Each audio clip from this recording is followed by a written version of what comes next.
The wind hit Elena like a wall of ice, knocking the breath out of her lungs before she even understood what was happening.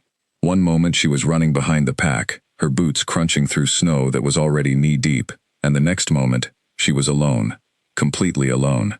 She spun around in a full circle, searching for any shape, any shadow, any sign of the wolves who had been just ahead of her seconds ago. There was nothing. Only white, only wind, only the sound of her own heartbeat pounding in her ears. She screamed Damon's name into the storm, but the wind swallowed her voice whole. It did not carry, it did not echo, it simply vanished, the same way the pack had vanished, as if the storm itself had decided to erase every trace of them from the world. Elena had been part of the Ashwood pack for 3 years. She had run through summer forests with them, hunted with them, celebrated with them, under a full moon that turned the sky silver. She had trusted Damon, her alpha, with her life more times than she could count. And now, in the middle of the worst blizzard the region had seen in a decade, he had left her behind. She told herself it was a mistake. Maybe he thought she was ahead of him. Maybe the wind had separated them without anyone noticing. She wanted to believe that so badly that her chest ached with the effort of holding on to the thought.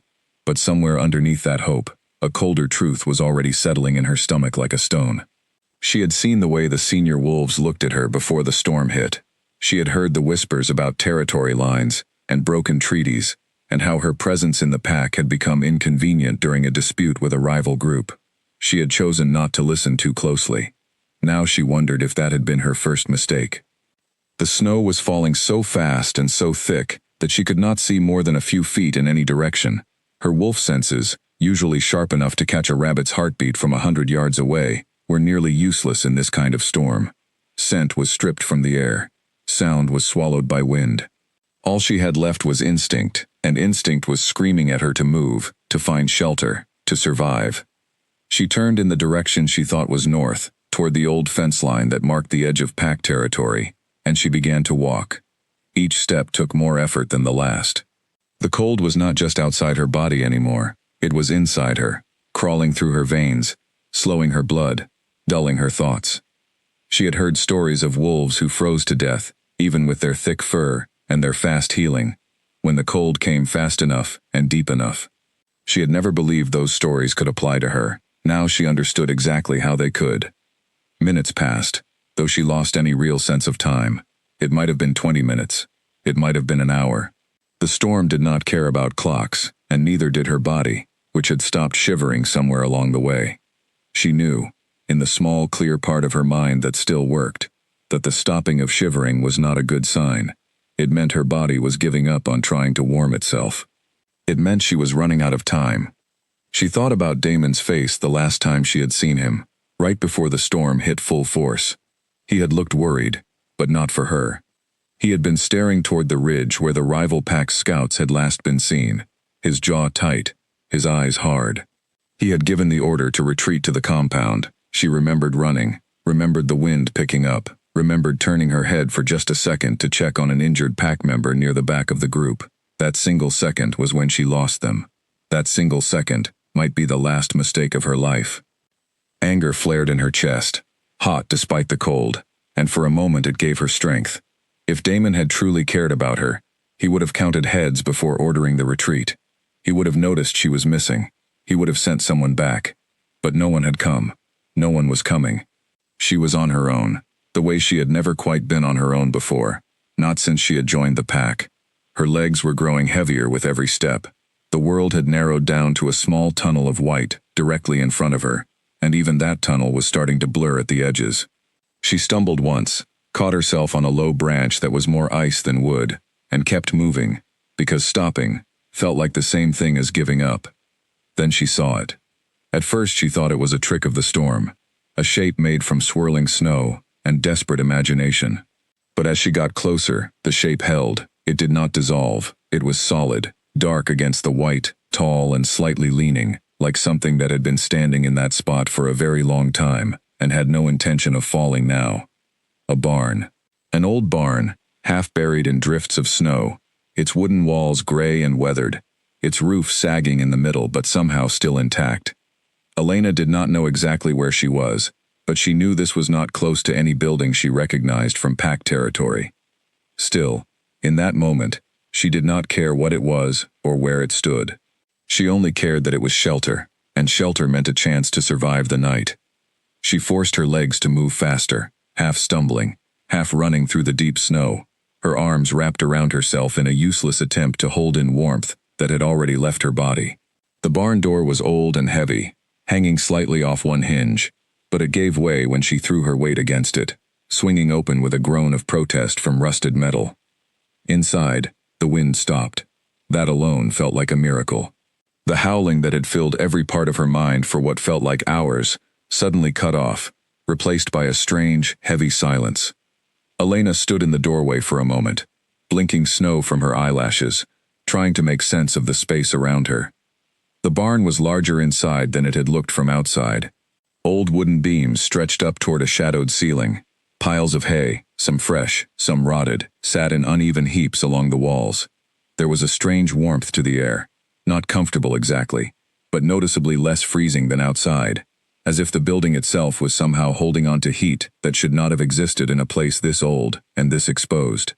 She noticed something else too, something that made the small hairs on the back of her neck rise even through her exhaustion. Carved into one of the support beams near the door were symbols she recognized. Pack markings. Old ones, the kind used generations ago before her pack had modernized its territory lines.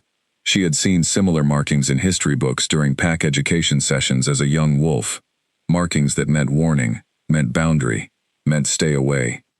A distant, exhausted part of her brain tried to place the meaning of these particular symbols, tried to remember old pack stories about a place forbidden to all members, a place spoken of only in hushed warnings, meant to keep young wolves from wandering too far during moonlit nights. But her body had reached its limit. Her legs buckled beneath her, and she sank down into a pile of hay near the wall, her vision swimming, darkness creeping in from the edges of her sight. The last thing she registered, before unconsciousness finally claimed her, was the sound. A soft creak from somewhere deeper in the barn, like a footstep on old wood, followed by absolute stillness, as if whatever had made the sound was now standing perfectly still, watching her, waiting to see what she would do next. She never got the chance to find out. The darkness took her completely, and the world went silent. Elena did not know how long she had been unconscious when she finally woke. The first thing she noticed was warmth, real warmth, spreading through her limbs in a way that felt almost painful after the deep freeze she had endured. The second thing she noticed was the weight of a blanket, rough and heavy, covering her body. The third thing she noticed was that she was not alone. Her eyes opened slowly, adjusting to dim light that came from somewhere she could not immediately place. A small fire crackled nearby, contained in what looked like an old metal drum, its flames casting flickering shadows across wooden walls. She was lying on a bed of hay that had been arranged with more care than the piles she remembered collapsing into. Someone had moved her. Someone had covered her. Someone had built a fire. She sat up too quickly, her head spinning, and scanned the space around her. That was when she saw him, standing near the far wall, arms crossed, watching her with an expression she could not quite read. He was tall, with dark hair that fell messily across his forehead, and eyes that seemed to catch the firelight in a way that reminded her, uncomfortably, of her own kind. Her instincts flared immediately, every muscle in her body tensing for a fight she was in no condition to win. She had no strength left, no warmth to spare for a shift, nothing but raw nerve and fear keeping her upright. He held up both hands slowly, palms open, in a gesture clearly meant to show he meant no harm. His voice, when he finally spoke, was low and careful.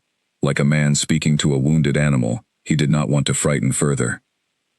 He told her she was safe, that she had wandered into his shelter half frozen, and that if he had wanted to hurt her he would not have spent the last several hours keeping her alive. He said his name was Cade.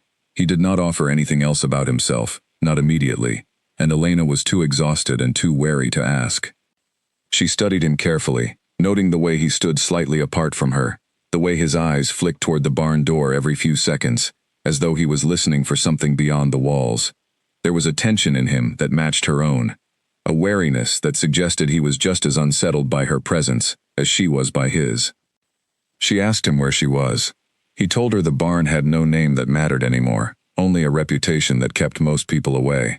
He said the storm outside would not let up for hours yet, maybe longer. and that whatever questions she had could wait until she had eaten something and warmed up properly. Elena wanted to argue. Every instinct told her to demand answers immediately, to understand exactly what kind of danger she might be in, sheltering with a stranger, in a place marked with symbols her own pack had taught her to avoid. But her body betrayed her, exhaustion pulling at her thoughts, making it difficult to string together the kind of sharp questions she wanted to ask. Cade seemed to notice her struggle. Without a word, he moved to a small stack of supplies near the fire, and returned with a tin cup filled with something warm that smelled faintly of herbs. He held it out to her, not stepping too close, giving her space to reach for it herself, rather than forcing it into her hands. She hesitated only a moment before taking it. Trust was not something she offered easily. Not anymore. Not after tonight. But the warmth spreading through her fingers as she wrapped them around the cup was enough to override her caution for now. She drank slowly, feeling the heat settle into her chest, easing some of the tightness that had gripped her since the moment she realized the pack was gone. Cade sat down across from her, keeping a careful distance, close enough to the fire to stay warm, but far enough from her that she did not feel crowded. He did not ask about the pack markings on her jacket, though she was certain he had noticed them. He did not ask why a member of the Ashwood pack had ended up alone in a blizzard, miles from her own territory. He simply watched the fire, occasionally glancing her way, as if giving her time to decide how much she wanted to reveal. The silence stretched between them, not entirely uncomfortable, filled only with the crackle of flames and the distant howl of wind against the barn's old walls. Elena found herself studying him more closely now that the immediate danger of freezing to death had passed. There was something guarded about the way he held himself, shoulders slightly hunched, as though he had spent a long time expecting trouble to walk through that door. She recognized that posture. She had seen it before, in pack members who had been through something they never fully recovered from. Eventually, she broke the silence herself, her voice rough from the cold. She asked him how long he had been living here, in a barn most of her pack considered forbidden. His jaw tightened slightly at the question, and for a moment she thought he would refuse to answer entirely. Instead, he told her it had been years. He did not offer a number. He said the barn suited him because no one came looking for him here, and that suited him fine, given the alternative. When she asked what he meant by the alternative, he only shook his head, and told her that story was not one worth telling on the same night she had nearly died in the snow. Elena did not push further, though curiosity gnawed at her. She understood, in a way she was not proud of, exactly what it felt like to have a story too painful to share with a stranger. She thought of Damon, of the pack that had left her behind, of the cold fury still burning somewhere beneath her exhaustion, and she said nothing more about it either. The fire popped loudly, sending a small shower of sparks upward, and Cade reached over to add another piece of wood, without being asked, keeping the flames steady. Elena watched him do it, noting the practiced ease of his movements, the way he handled the fire like someone who had done this exact task hundreds of times before, alone, with no one else around to share the work. She realized, somewhere in the quiet of that moment, that she was no longer thinking about the cold outside.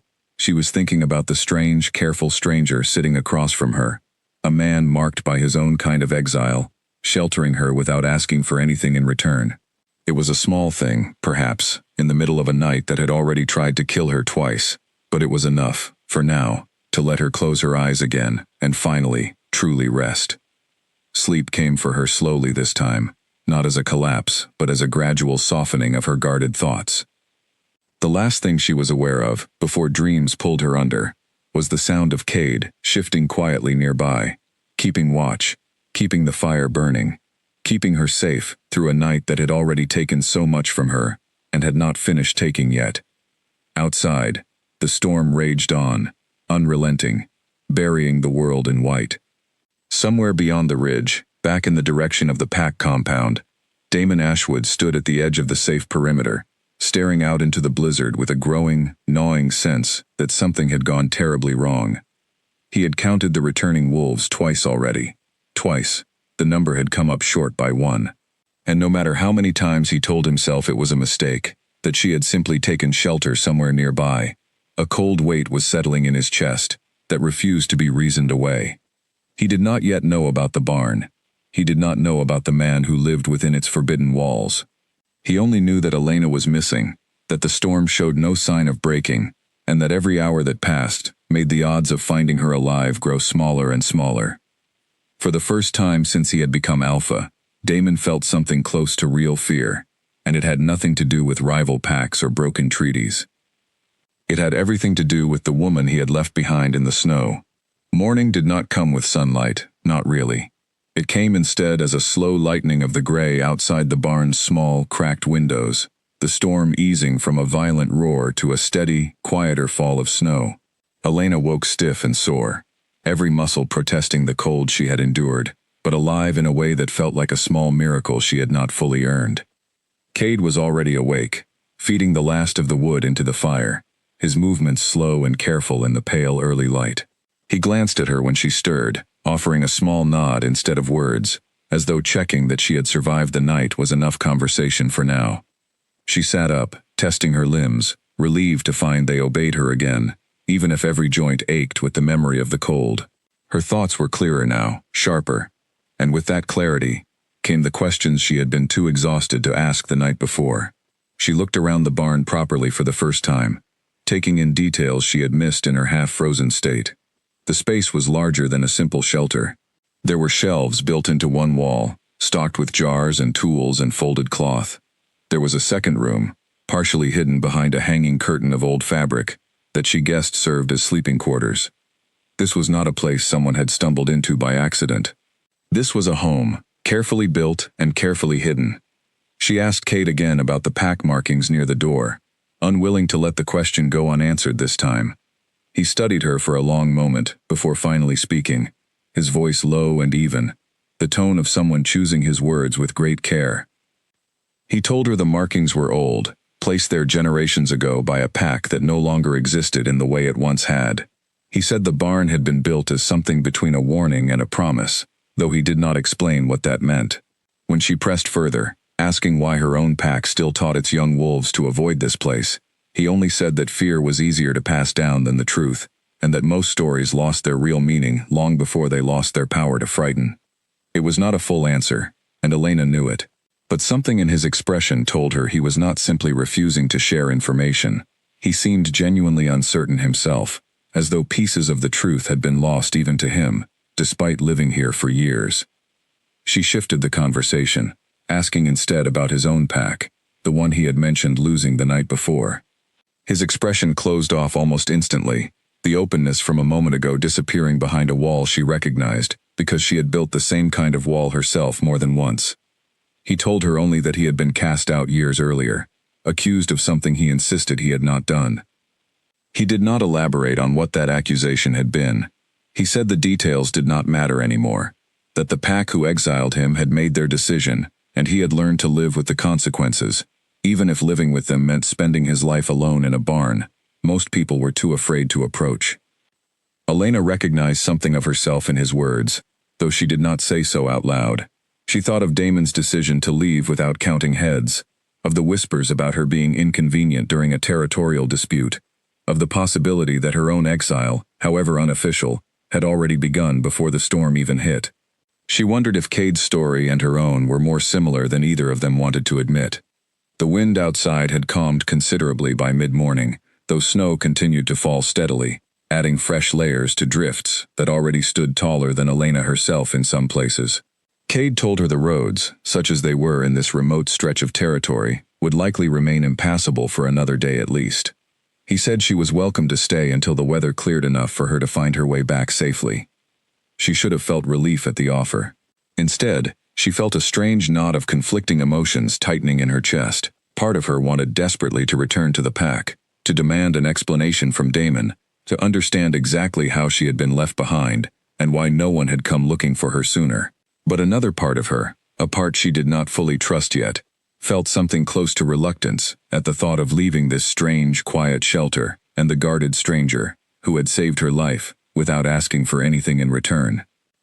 She spent the rest of the morning helping Cade with small tasks around the barn, more to keep her hands busy than out of any real necessity. She helped him stack wood near the fire, helped him check the small store of supplies that would need to last until the storm fully passed. He worked in near silence, occasionally offering brief instructions or observations, never pushing for conversation she was not ready to give. It was during one of these quiet stretches, as she helped him sort through a crate of old tools, that her fingers brushed against something buried beneath layers of cloth. She pulled it free carefully, revealing an old, weathered photograph, its edges curled and faded with age. The image showed a group of wolves in human form, standing together in what looked like this very barn, though the structure appeared newer, better kept, surrounded by fields instead of drifts of snow. She held it up, asking Cade who the people in the photograph were. His face went carefully blank, the kind of blankness she recognized as a mask over something painful. He took the photograph from her gently, studying it for a long moment before answering. He told her the people in the image were the last wolves who had called this barn home, before it earned its forbidden reputation. He said most of them were gone now, scattered, or worse, though he did not elaborate on what worse might mean. He returned the photograph to its place beneath the cloth, his movements careful, almost reverent, and Elena understood without being told that this was a subject he was not ready to discuss further, at least not yet. She did not push. She had her own painful subjects she was not ready to discuss either, and something about the mutual, unspoken agreement to respect each other's silence made the space between them feel less like the wariness of strangers and more like the careful trust of two people who understood exactly what it meant to be hurt by the people who were supposed to protect them. As the gray afternoon light began to fade once more into evening, Elena found herself standing near the barn's small window, watching snow continue to fall over a landscape that gave no indication of where pack territory ended and this forbidden place began. Somewhere out there, Damon was likely organizing search parties, was likely facing pressure from pack elders about the cost and risk of searching during such dangerous weather. She wondered if he was thinking about her at all, or if the territorial dispute that had caused this entire disaster had already consumed his attention once again. She did not yet know how deeply that same territorial dispute connected to the very barn she now stood inside.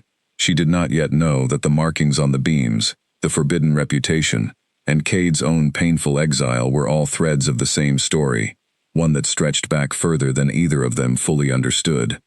All she knew, standing in the fading light with the warmth of the fire at her back, was that for the first time, since the storm had separated her from everything familiar, she did not feel entirely alone. The search party moved slowly through waist-deep snow, torches and enchanted lanterns casting weak light across a landscape that seemed determined to hide every landmark Damon had known his entire life. He led from the front, refusing every suggestion from his senior wolves that he stay back at the compound while others handled the search. This was his failure. He would not let anyone else carry the weight of fixing it. Marcus, his second in command, kept pace beside him, his breath coming out in thick clouds against the freezing air. He had not said much since they left the compound, but Damon could feel the questions radiating off him, the unspoken doubts about whether this search was even reasonable given the conditions. Damon broke the silence first, his voice rough from shouting Elena's name into the wind for the better part of an hour. He asked Marcus directly whether he thought they had any real chance of finding her alive. Marcus hesitated before answering, choosing his words carefully, the way he always did when the truth was not something Damon wanted to hear. He said the storm had been brutal enough to test even experienced wolves, and Elena, skilled as she was, had never faced anything quite this severe. He did not say the word dead, but the implication hung in the air between them anyway, heavy and impossible to ignore. Damon pushed the thought away with a sharp shake of his head, forcing his focus back onto the trail ahead, or what little trail remained visible beneath the fresh snowfall. He would not accept that outcome. He refused to. Whatever mistakes had led to this moment, whatever decisions he would need to answer for later, none of it mattered until he found her, one way or another. They had been searching for nearly 3 hours when one of the younger scouts called out, having found a partial print in a sheltered patch of snow beneath a rock overhang. Damon rushed to the spot, crouching low to examine the mark. It was faint, half filled with fresh snow, but it was unmistakably a boot print, and the size matched roughly what Elena would have left behind. Hope flared in his chest for the first time since the search began. He ordered the group to fan out from that point, searching in a wider radius, looking for any additional sign that might indicate which direction she had traveled. The trail, such as it was, seemed to lead roughly northeast, away from the compound and toward a stretch of territory that few pack members ever had reason to visit. Marcus's expression tightened when Damon announced the direction. He pulled Damon aside, lowering his voice, even though there was no one nearby who could not already hear every word in the open, wind-swept field. He reminded Damon exactly what lay in that direction, the old barn that pack elders had warned against for as long as either of them could remember, the place marked with symbols that meant stay away, in a language older than most of the pack's current traditions. Damon knew the stories as well as anyone. He had grown up hearing warnings about the forbidden barn, though the details of why it was forbidden had always been vague, more folklore than fact, the kind of story parents used to keep young wolves from wandering too far during their reckless years. He had never given the place much serious thought, had never had reason to. Now, staring at a faint trail of footprints leading directly toward that same forbidden territory, he felt a chill that had nothing to do with the temperature. He asked Marcus what exactly the pack elders claimed made the place so dangerous. Marcus admitted he did not entirely know, only that the warnings had always been treated with unusual seriousness, more so than typical pack superstitions. Despite the warning, Damon gave the order to continue following the trail. Whatever danger the barn might represent, it could not outweigh the danger Elena was already facing out here in the storm. If there was even a chance she had sought shelter there, he needed to know. The group pressed on, moving more cautiously now, as the terrain grew unfamiliar, the trees thinning out into an open stretch of land that few of them had ever crossed before. The wind picked up again as they walked, driving fresh snow into their faces, making the already difficult trail even harder to follow. It was nearly dusk when one of the scouts spotted a dark shape in the distance, barely visible through the falling snow. Damon's heart pounded as they approached, hope and dread tangled together in equal measure. As the shape resolved into the clear outline of an old barn, weathered and leaning but still standing, he felt a wave of relief wash over him, quickly followed by a fresh surge of anxiety about what, or who, they might find inside. He ordered the group to hold their position at the edge of the clearing, while he approached alone. Marcus argued against it, insisting it was not safe for the Alpha to enter unknown territory without backup, especially territory the pack had spent generations avoiding. Damon overruled him, unwilling to risk startling whoever or whatever might be inside, by approaching with a full group. He crossed the remaining distance to the barn slowly, senses alert for any sign of danger, any scent that might indicate Elena's presence. As he drew closer, he caught something faint on the wind, a trace of scent that made his breath catch in his throat. It was her. Faint, but unmistakably hers, carried out through some gap in the old wooden walls. Relief nearly buckled his knees, but it was tempered almost immediately by another scent layered beneath hers, one he did not recognize, one that belonged to another wolf entirely, a male, judging by the particular notes of the scent trail. Elena was not alone in there. Someone else had found her first, or she had found them, and Damon had no way of knowing whether that presence represented rescue or an entirely new danger. He approached the heavy barn door slowly, one hand raised, ready to push it open, his other hand hovering near his side, in case he needed to shift quickly. Whatever waited for him inside, he was determined to face it head-on, no matter what old warnings or forbidden reputations tried to tell him about this place. Just as his fingers touched the rough wood of the door, it swung open from the inside, revealing a tall, dark-haired stranger standing in the entrance, positioned deliberately between Damon and whatever lay beyond him in the shadowed interior of the barn.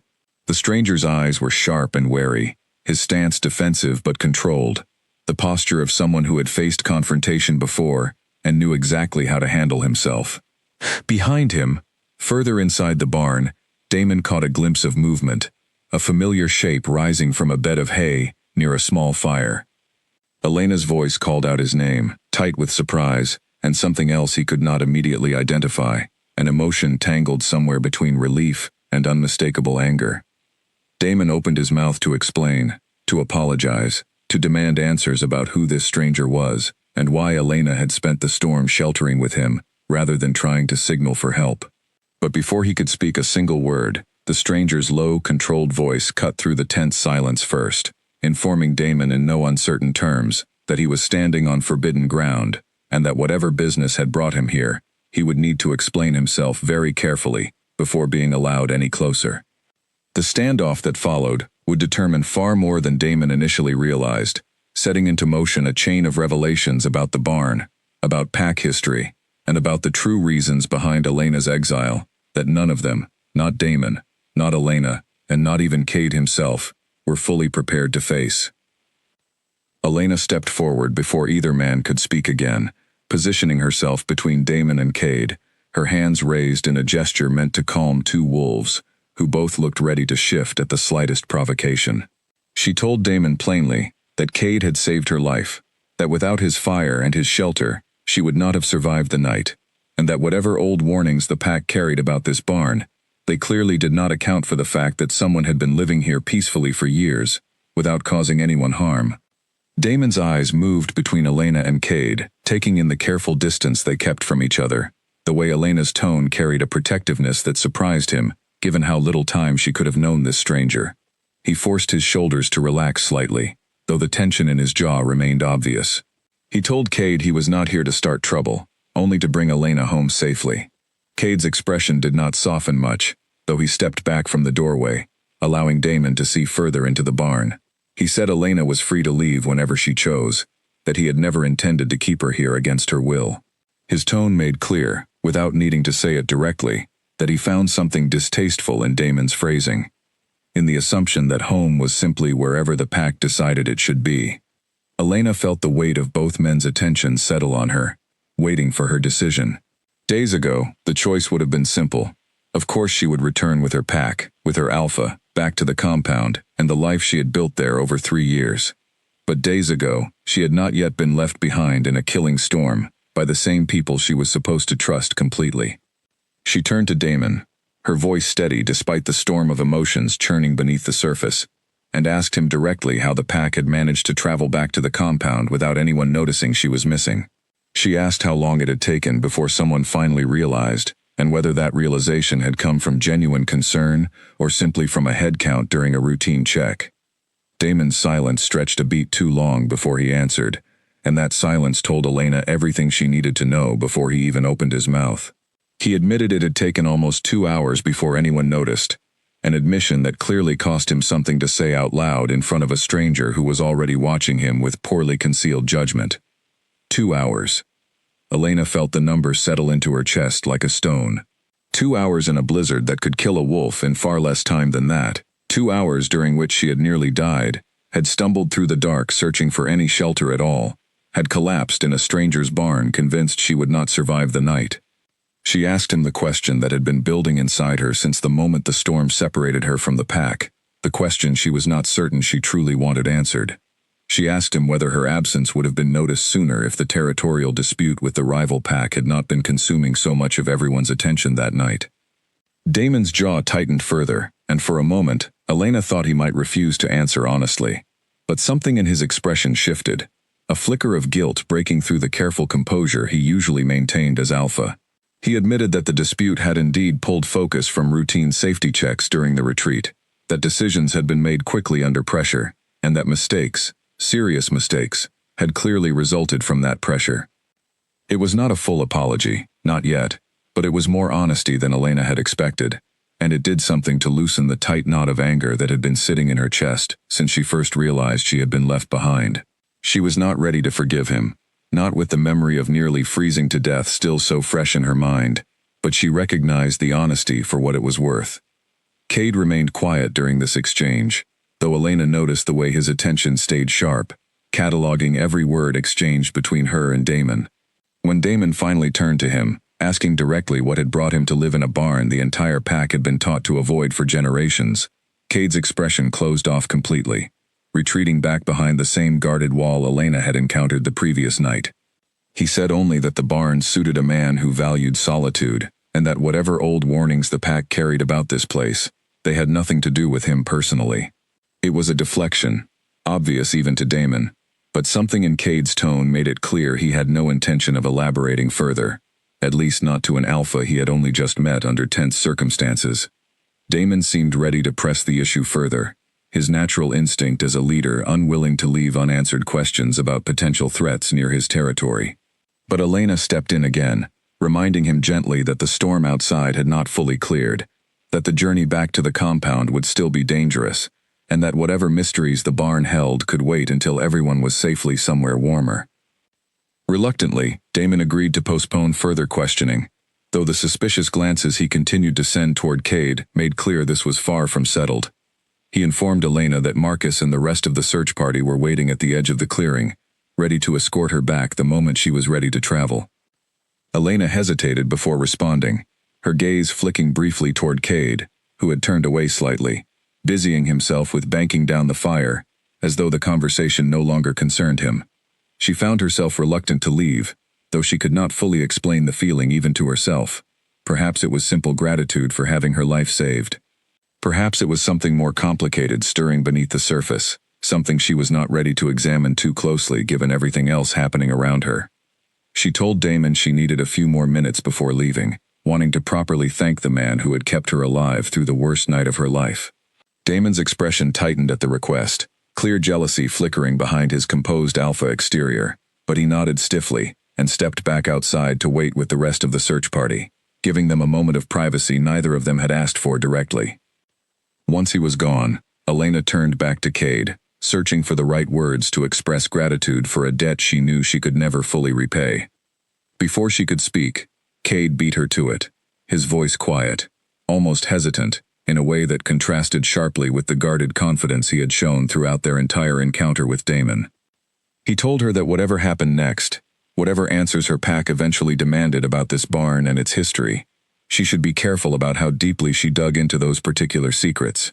He said some truths, once uncovered, could not be buried again, and that the pack's forbidden warnings might exist, for reasons far more complicated than simple superstition. Elena studied his face carefully, searching for some clue about what exactly he was warning her against. But his expression remained carefully guarded, revealing nothing further. She thanked him again for saving her life, promising she would find a way to properly repay the debt, though she had no clear idea yet what that repayment might look like. As she finally stepped outside to join Damon and the waiting search party, she cast one last glance back toward the barn, toward the weathered wooden walls, and the strange, guarded man who had become an unexpected fixture in the worst night of her life. Something told her this would not be the last time she crossed paths with Cade, or with the secrets hidden inside that forbidden barn. The storm outside might finally be clearing, but the real storm, the one involving old pack secrets, hidden history, and a dangerous truth about her own exile, was only just beginning. The walk back to the compound felt longer than it should have, even with the storm finally beginning to break apart into scattered, gentler snowfall. Elena kept pace beside Marcus, who had fallen into step with her while Damon walked several strides ahead, his shoulders rigid with a tension that had nothing to do with the cold. Marcus glanced at her occasionally, clearly wanting to ask questions, but holding himself back out of respect for whatever ordeal she had just survived. It was Elena who finally broke the silence between them, asking him directly what the pack elders had told everyone about the forbidden barn over the years, wanting a version of the story that did not come filtered through Damon's obvious tension or Cade's careful evasion. Marcus considered the question for a long moment before answering, his breath forming clouds in the cold air. He told her the story most pack members knew was vague at best, passed down more as a rule than an explanation. Stay away from the old barn beyond the northeast ridge. That was essentially the entire warning most young wolves received growing up, delivered without context, without history, simply as an absolute rule not to be questioned. He admitted that even among senior pack members, few people actually knew the full history behind the warning. Some said it had once belonged to a pack destroyed by a terrible betrayal generations ago. Others claimed it was cursed ground, tainted by some ancient tragedy that made it dangerous for wolves to linger there for long. The stories varied depending on who was telling them, which suggested to Elena that none of them were likely to be entirely accurate. She asked if he had ever heard any specific mention of a wolf, named Cade, connected to the barn's history. Marcus shook his head slowly, admitting the name meant nothing to him, though he noted that pack records from before the current generation of elders were notoriously incomplete, deliberately so in some cases, when certain events were considered too sensitive or embarrassing to preserve in official history. That detail lodged itself in Elena's mind as they continued walking. Deliberately incomplete records suggested someone, at some point, had actively worked to erase or obscure whatever had happened at that barn. That was not the behavior of a pack simply avoiding a place tainted by old tragedy. That was the behavior of a pack hiding something they did not want future generations to uncover. By the time they reached the compound, exhaustion had settled deep into Elena's bones, both from the physical ordeal of the storm and from the mental weight of everything she had learned, and had not learned, over the past day. Damon insisted she rest immediately, promising that any further discussion about the barn, about search party protocols, and about the mistakes that had led to her being left behind, could wait until she had properly recovered. She did not argue. Sleep pulled at her with an intensity she could not resist, and she allowed pack healers to check her over, before finally collapsing into her own bed for the first time, in what felt like days, though it had truly only been one very long night and morning. When she woke again, sunlight was streaming weakly through her window, the storm having fully passed, leaving behind a landscape blanketed in fresh, undisturbed snow. For a moment, lying there in the quiet warmth of her own familiar room, the entire ordeal felt almost like a dream, distant and unreal. But the ache still lingering in her muscles, and the memory of Cade's careful, guarded expression, reminded her it had all been very real. She dressed quickly, and made her way toward the main gathering hall, where she knew pack business was typically discussed each morning. She intended to demand a full account from Damon about exactly how the retreat had been handled, about why no one had noticed her absence for 2 full hours, and about what, precisely, the pack elders knew regarding the forbidden barn and its history. She found Damon already in the hall, deep in conversation with 2 of the eldest pack members, their voices low and tense in a way that made Elena pause just outside the doorway, curiosity overriding her intention to announce her presence immediately. She caught fragments of the conversation, enough to make her blood run cold despite the warmth of the hall. One of the elders, a stern-faced woman named Grace who had served the pack for longer than Elena had been alive, was speaking in hushed, urgent tones about the barn, about how its discovery by a pack member complicated matters that had been carefully managed for decades. Damon's response was too quiet for Elena to catch fully, but the tension in his posture suggested the conversation was not going the way he wanted. Elena stepped into the hall then, unwilling to eavesdrop any further without being noticed. All 3 of them turned toward her immediately, expressions shifting quickly into careful neutrality, though not quickly enough to hide the flicker of alarm that crossed Grace's face at her sudden appearance. Damon recovered first, his expression softening as he addressed her, asking how she was feeling after her ordeal. Elena brushed the question aside, her focus entirely on Grace, asking directly what exactly the elders knew about the barn that made her discovery of it, quote, complicate matters. Grace's composure did not crack, though Elena noticed the older woman's eyes flick briefly toward Damon before she answered. She said only that the barn represented old pack history that had been considered settled long ago, and that reopening old wounds served no practical purpose for the pack's current generation.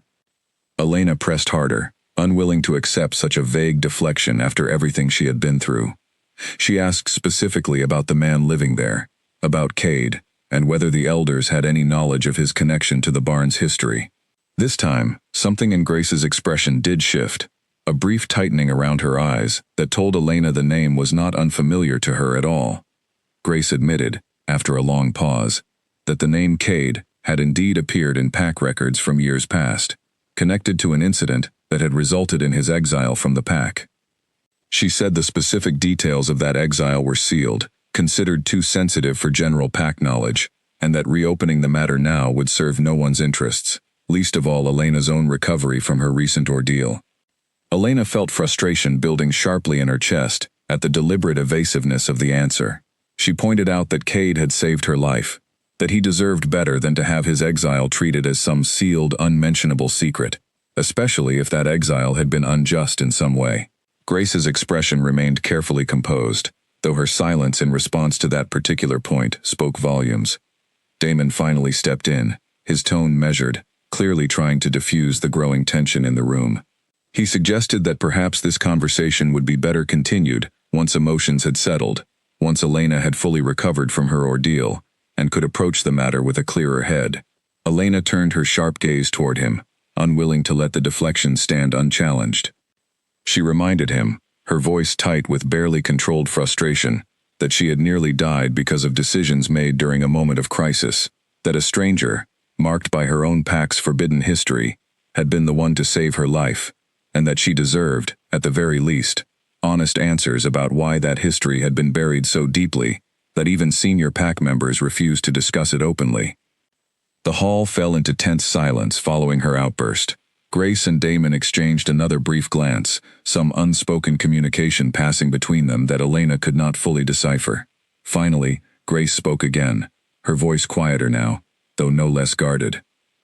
She said that some answers Elena sought were not hers alone to give, that pack law required certain matters to be brought before the full council of elders before being discussed openly, and that she would raise the matter formally, though she could not promise how quickly, or how fully, any answers might be provided. It was not the satisfying resolution Elena had hoped for, but it was more than the flat refusal she had initially feared.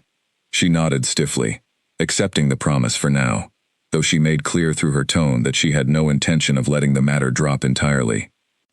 As she left the hall, her mind already turning over everything she had learned, and everything that remained frustratingly hidden, she found herself thinking again of Cade's warning, delivered so quietly back in the barn.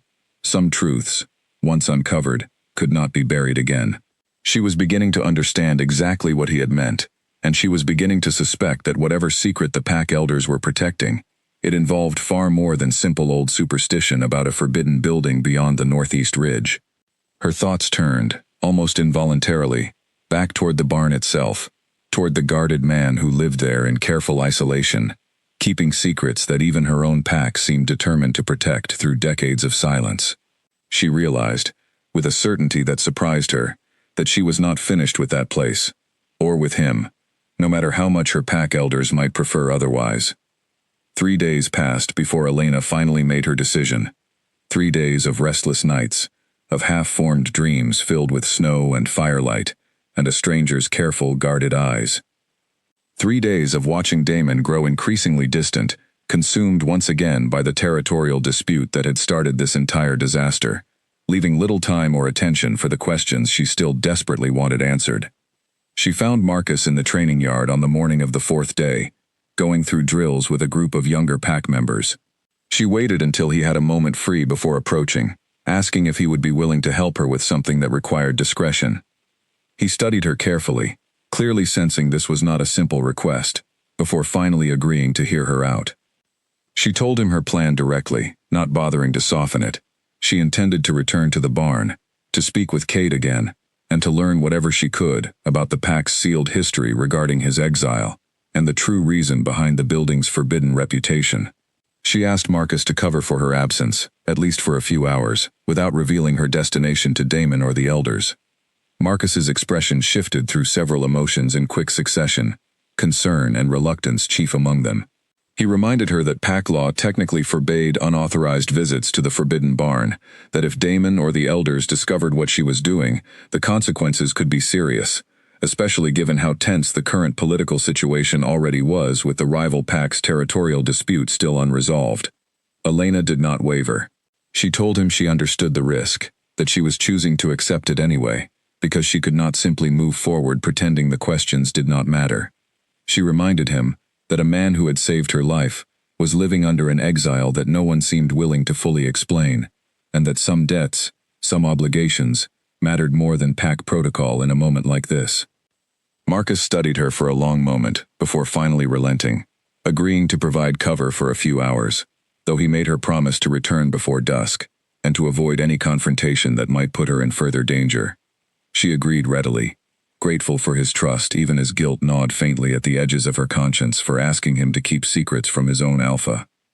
The journey to the barn felt entirely different in daylight, with clear skies and undisturbed snow crunching beneath her boots rather than the blinding chaos of the blizzard that had nearly killed her. She found the path easily this time, her memory sharper now that panic and hypothermia were not clouding every decision. The barn looked smaller in the bright morning light, less menacing than it had seemed looming out of the storm days earlier.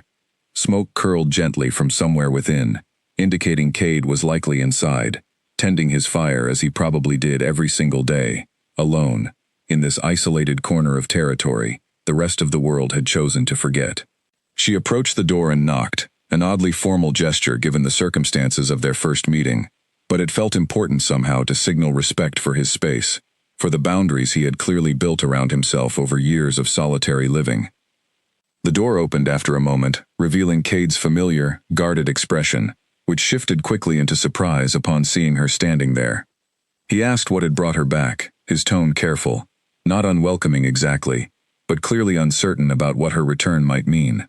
She told him plainly that she had questions the pack elders had refused to fully answer, and that she believed he might be the only person willing to tell her the truth about what had really happened here, and to him, all those years ago. Cade's jaw tightened at the request, and for a moment she thought he might simply close the door and refuse to engage with the subject entirely. But something in her expression, some combination of determination and genuine care that she could not quite hide, seemed to shift something in him. He stepped back from the doorway, silently inviting her inside. They settled near the fire, much as they had during the storm, though the tension between them now carried a different quality, less about survival, and more about the careful, difficult work of trust being built between two people who had both been failed by the same institution in different ways. Elena did not waste time on preamble. She told him what Grace had revealed, that his name appeared in sealed pack records connected to his exile, and that the elders had refused to elaborate further, citing sensitivity and old wounds better left unexamined. She asked him directly to tell her his side of the story, whatever that story might be. Cade was quiet for a long moment, staring into the fire, as though gathering the courage to finally speak words he had perhaps not said aloud in years. When he finally began, his voice was low, steady, carrying the particular weight of a story, rehearsed many times in solitude but rarely, if ever, shared with another living soul. He told her he had been young when it happened, barely more than a few years into his adult life as a full pack member.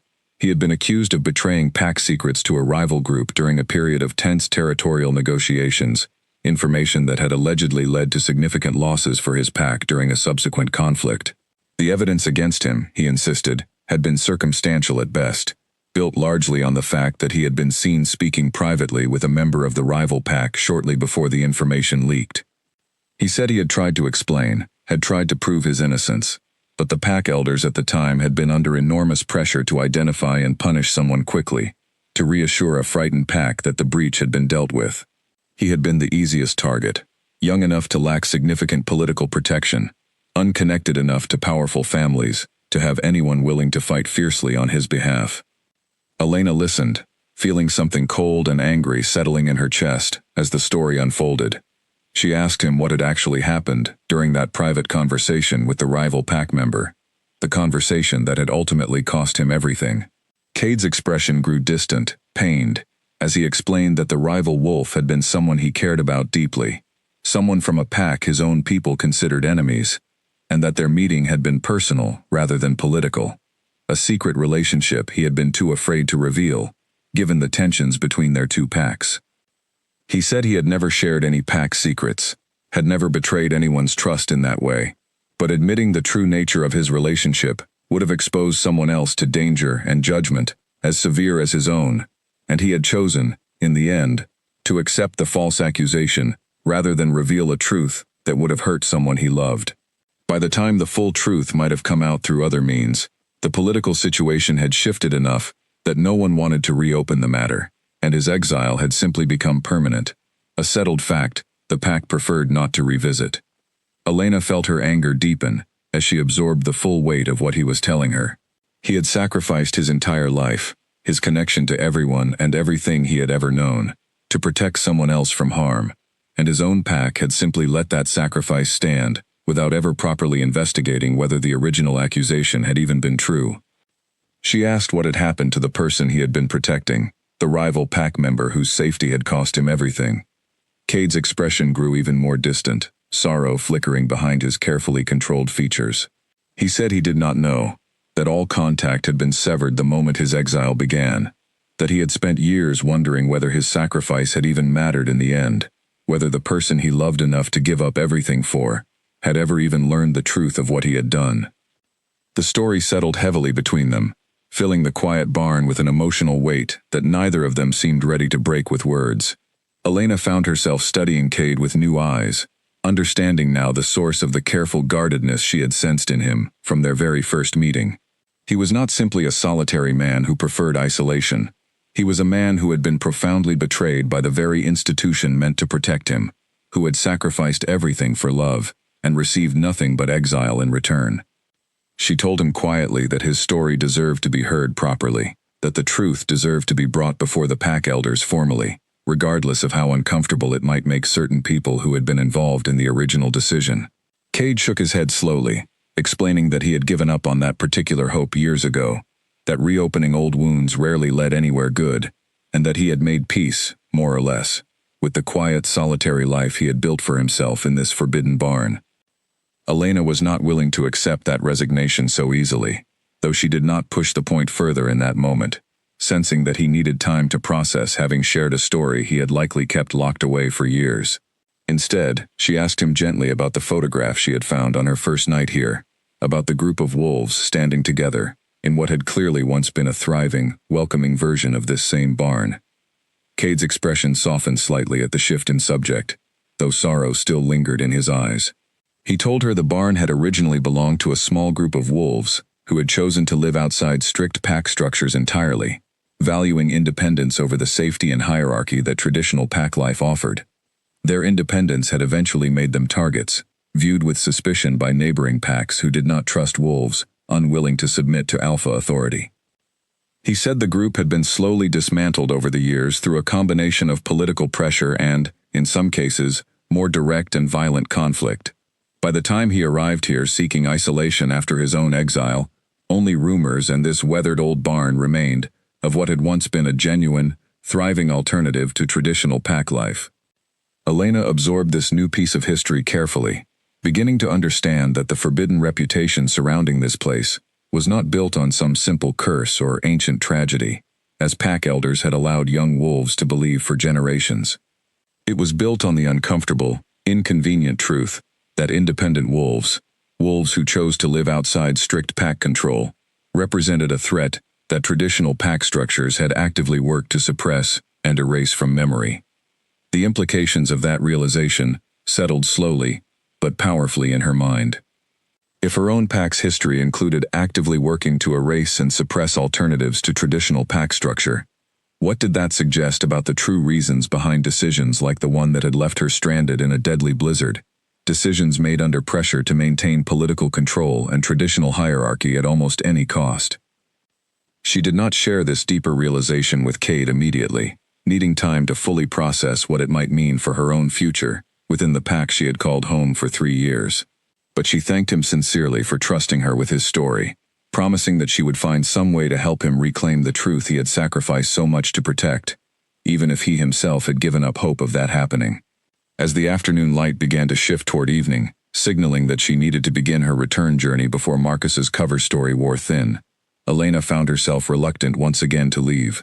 She promised Cade she would return, that this conversation was only the beginning of understanding everything that connected her own fate to the forbidden history buried within these weathered wooden walls. He walked her partway back toward the ridge that marked the boundary of official pack territory, their conversation lighter now, though the weight of everything shared still lingered between them, binding them together with a connection neither of them had expected when the blizzard first threw them together.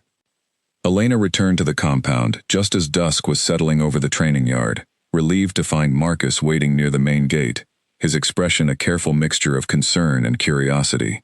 He asked immediately whether everything had gone according to plan, whether she had learned anything worth the risk she had taken. She gave him only a brief summary, promising fuller details later, more concerned in the moment with slipping back into her normal routine before anyone noticed her extended absence. That night, sleep came slowly, her mind churning through everything Cade had shared. She kept returning to the same uncomfortable question. If the pack had been willing to sacrifice an innocent wolf's entire life to maintain political stability during one crisis, how far might they be willing to go during another? She thought of Damon's decision to prioritize the territorial dispute over a proper headcount during the retreat, and wondered whether that decision reflected the same troubling pattern. The following morning, she sought out Grace again, this time approaching the conversation with a different strategy. Rather than demanding information directly, she asked Grace instead about the general history of independent wolf communities in the region, framing her curiosity as simple historical interest rather than pointed investigation. Grace's guard seemed to lower slightly with this less confrontational approach, and she offered more detail than she had during their previous conversation. Grace explained that decades earlier, several small groups of wolves throughout the region had chosen to live outside formal pack structures, valuing personal freedom over the protection and hierarchy that traditional packs provided. She admitted that traditional packs, including Ashwood's own ancestors, had viewed these independent communities with significant suspicion, worried that their existence might inspire other pack members to question established authority and hierarchy. Elena asked carefully whether that suspicion had ever escalated into direct action against these independent communities.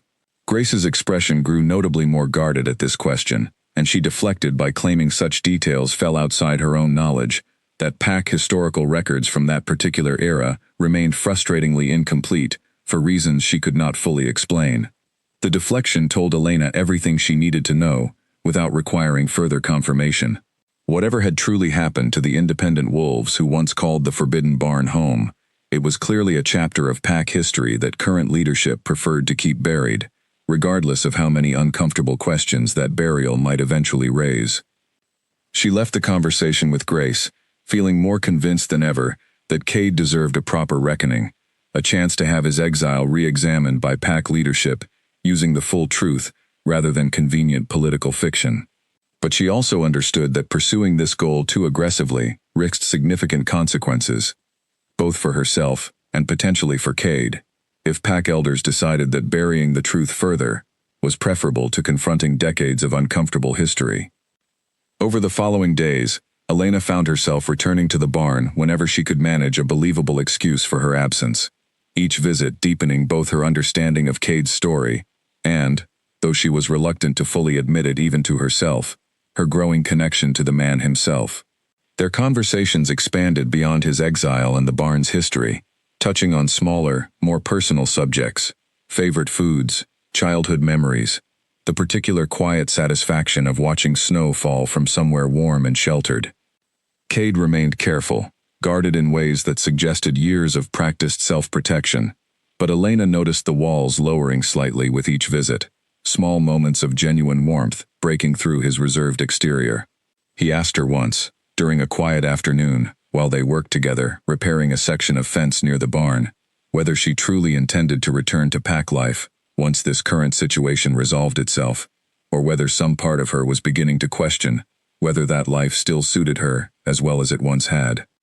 The question caught her off guard, partly because she had been asking herself something similar in quiet, private moments she had not yet fully examined.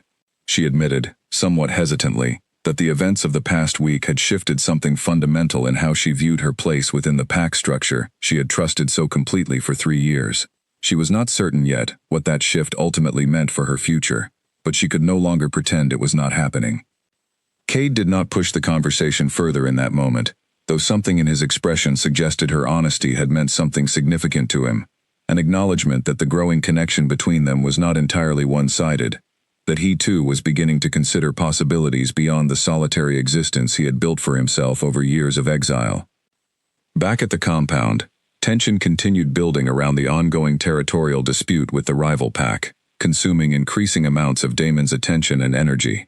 Elena noticed him growing more distant, more preoccupied, their previous closeness as pack member and alpha strained by both the unresolved political crisis and the unspoken tension surrounding her continued questions about the Forbidden Barn and its history.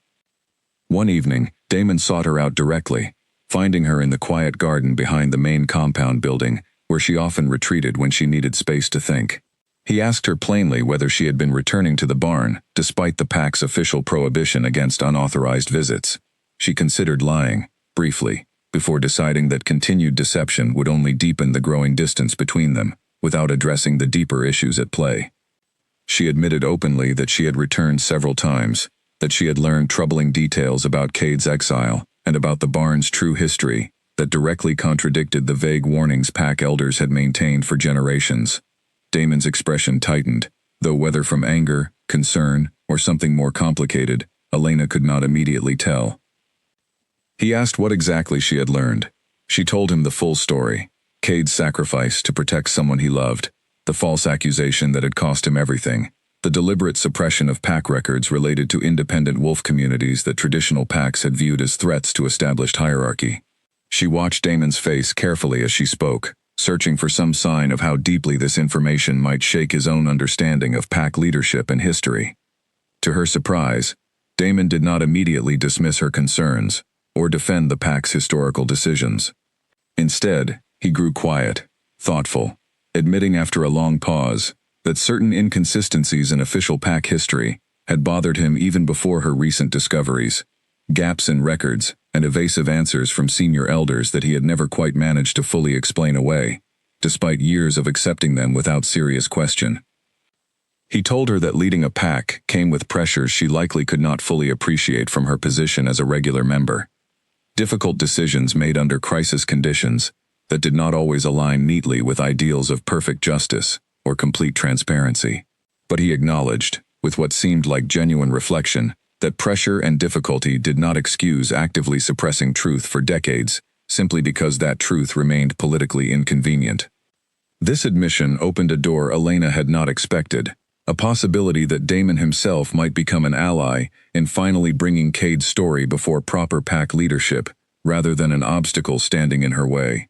She pressed the opportunity carefully, asking whether he would be willing to formally request that the elders reconsider Cade's exile given the new information she had uncovered. Damon hesitated, clearly weighing political realities against personal conviction.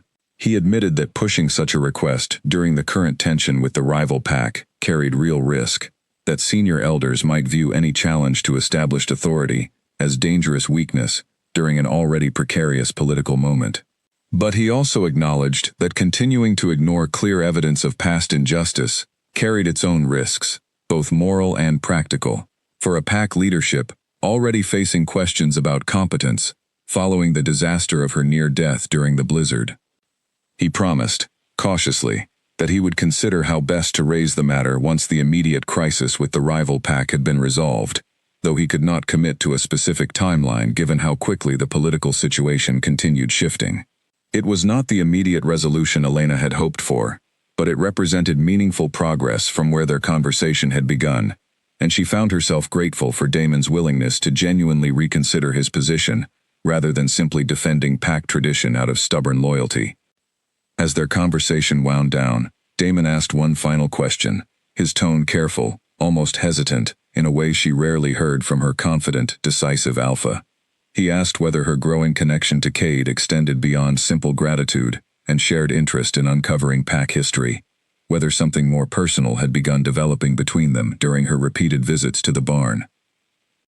Elena considered the question honestly before answering, understanding that Damon deserved truthfulness given everything they had shared together over 3 years as pack member and alpha. She admitted, carefully, that her feelings toward Cade had grown more complicated than simple gratitude, though she was still working through exactly what those feelings meant for her future, both within the pack and beyond it. Damon absorbed this admission quietly, disappointment evident despite his obvious attempt to maintain composure. He told her only that he hoped, whatever she ultimately decided, that she would choose a path that brought her genuine happiness, even if that path led away from the pack structure they had both invested so much in building together. It was a more generous response than she had expected, and it left her with a complicated mixture of gratitude and lingering guilt as she watched him walk away into the gathering darkness, carrying the weight of both political crisis and personal disappointment on shoulders that seemed, for the first time since she had known him, genuinely uncertain about the path ahead. Elena did not sleep well that night, her mind circling endlessly around the conversation with Damon, around the strange mixture of relief and guilt that came with finally speaking honestly about feelings she had barely allowed herself to fully acknowledge, even in private. She rose before dawn, unable to lie still any longer, and made her way to the training yard, hoping physical exertion might quiet the restless churning of her thoughts. She found Nora there already, one of the few pack members close to her own age, who had become something like a genuine friend over the past 3 years. Nora took one look at her tired, troubled expression and set aside her own training routine, asking gently what was weighing so heavily on her mind. Elena hesitated only briefly, before deciding that she needed someone outside the immediate political tangle of Damon and the elders, someone who might offer honest perspective, without the complications of pack hierarchy clouding the conversation. She told Nora everything, the blizzard, the barn, Cade's story, her growing feelings that she barely understood herself, and Damon's surprising, generous response to learning about them. Nora listened without interruption, her expression shifting through concern, sympathy, and finally something like cautious encouragement as the full story unfolded. When Elena finished, Nora asked the question that had been circling Elena's own mind for days, without a clear answer. She asked whether Elena truly believed her growing connection to Cade was built on something real and lasting, or whether it might simply be the natural result of shared trauma, the intense bond that sometimes formed between two people who had survived something dangerous together, a bond that might fade once the immediate crisis passed and normal life resumed. Elena considered the question seriously, understanding it deserved honest reflection rather than a defensive quick answer. She admitted that she could not be entirely certain, that some of what she felt toward Cade might indeed be tangled up with gratitude and the intensity of their shared circumstances. But she also insisted that something deeper seemed to be growing between them, a genuine understanding and respect, built through honest conversation and shared vulnerability, that felt different from anything she had experienced during her years within the more structured, hierarchical relationships of traditional pack life. Nora nodded slowly, accepting the answer without pushing further, though she offered one final piece of advice before their conversation shifted to lighter subjects. She suggested that regardless of where things ultimately led with Cade, Elena should be careful not to let her growing feelings distract entirely from the more pressing matter of uncovering the truth about the barn's history and securing some measure of justice for Cade's unjust exile. Personal happiness mattered, Nora acknowledged, but so did doing right by someone who had already sacrificed so much for the sake of protecting others. The advice settled meaningfully with Elena, reinforcing her determination to continue pursuing the truth, even as her personal feelings toward Cade continued deepening in ways that felt both exciting and slightly frightening, given how much uncertainty remained about her future within the pack. Over the following week, the political situation with the rival pack grew increasingly tense, with reports of border skirmishes and escalating rhetoric threatening to boil over into full conflict. Damon found himself consumed almost entirely by emergency council meetings and strategic planning sessions, leaving little opportunity to follow through on his cautious promise to formally raise the matter of Cade's exile before the full body of pack elders. Elena understood the pressures he faced, but frustration still gnawed at her as days passed without meaningful progress. She continued visiting the barn whenever she could manage the time, finding in Cade's quiet, steady presence a welcome contrast to the growing chaos and tension consuming the rest of her life within the compound. During one such visit, as they sat together repairing an old section of the barn's roof before winter fully settled in, Cade asked her directly how the political situation was affecting her standing within the pack. Elena admitted honestly that whispers had begun circulating about her repeated absences, about her growing connection to a man the pack had been taught for generations to view with suspicion and fear. She told him that some senior pack members had begun questioning her loyalty, wondering aloud whether her sympathy toward Cade's situation reflected some deeper discontent with pack leadership and tradition more broadly. Cade's expression grew troubled at this news, and he asked, with evident concern, whether her continued visits were placing her at genuine risk within her own community. Elena considered the question honestly before answering. She admitted that some risk certainly existed, but she insisted that she was not willing to abandon either the pursuit of truth about his exile or the growing connection between them, simply because certain pack members disapproved. She told him that if standing by principle, and by someone who deserved justice, meant facing some social consequences within the pack, she was prepared to accept that cost. Cade studied her for a long moment, something complicated moving behind his careful expression. He told her, quietly, that he did not want his own situation to become the reason she sacrificed her place within a community that had, until recently, provided her with genuine belonging and purpose. He said he had made peace with his own isolation over the years, and he did not want her to feel obligated to disrupt her entire life on his behalf. Elena shook her head firmly at this suggestion, insisting that her choices were her own, made with full understanding of the risks involved. She told him that discovering the truth about his exile, about the pack's suppressed history regarding independent wolf communities, had fundamentally changed how she viewed her own place within traditional pack structure, regardless of her personal feelings toward him specifically. She was no longer certain, she admitted, that unquestioning loyalty to established hierarchy represented the kind of life she truly wanted to continue living. This admission seemed to shift something significant between them, deepening their connection in a way that went beyond simple gratitude or shared trauma bonding. Cade reached out, taking her hand gently, an intimate gesture neither of them had allowed themselves during previous visits. He told her, with quiet sincerity, that whatever happened next, whatever the pack elders ultimately decided about his exile, or about her own increasingly complicated position within the community, he was grateful beyond words for the courage she had shown in pursuing truth and justice, even when doing so carried genuine personal risk. The moment stretched between them, warm and significant, despite the cold winter air surrounding the barn's weathered walls. Elena felt something settle within her chest, a clarity that had been building gradually over the past week, finally crystallizing into genuine certainty. Whatever complications lay ahead, whatever the pack ultimately decided, she was not willing to simply abandon the connection growing between them, or the pursuit of truth that had brought them together in the first place. As the sun began setting behind the ridge, casting long shadows across the snow-covered landscape surrounding the forbidden barn, Elena made a decision she had been circling for days without fully acknowledging it. She would push harder for a formal hearing before the full council of elders, regardless of the political risks involved given the ongoing tension with the rival pack. Cade's exile had remained unjustly buried for far too long, and she was no longer willing to wait patiently for a convenient political moment that might never actually arrive.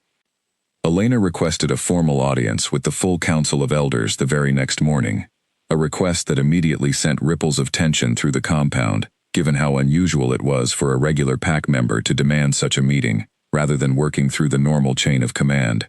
Grace received the request with visible reluctance, though pack law technically guaranteed every member the right to formal audience regarding matters of significant personal concern. The hearing was scheduled for 3 days later, giving Elena time to prepare her case carefully, though the delay also meant enduring 3 additional days of mounting tension and whispered speculation throughout the compound.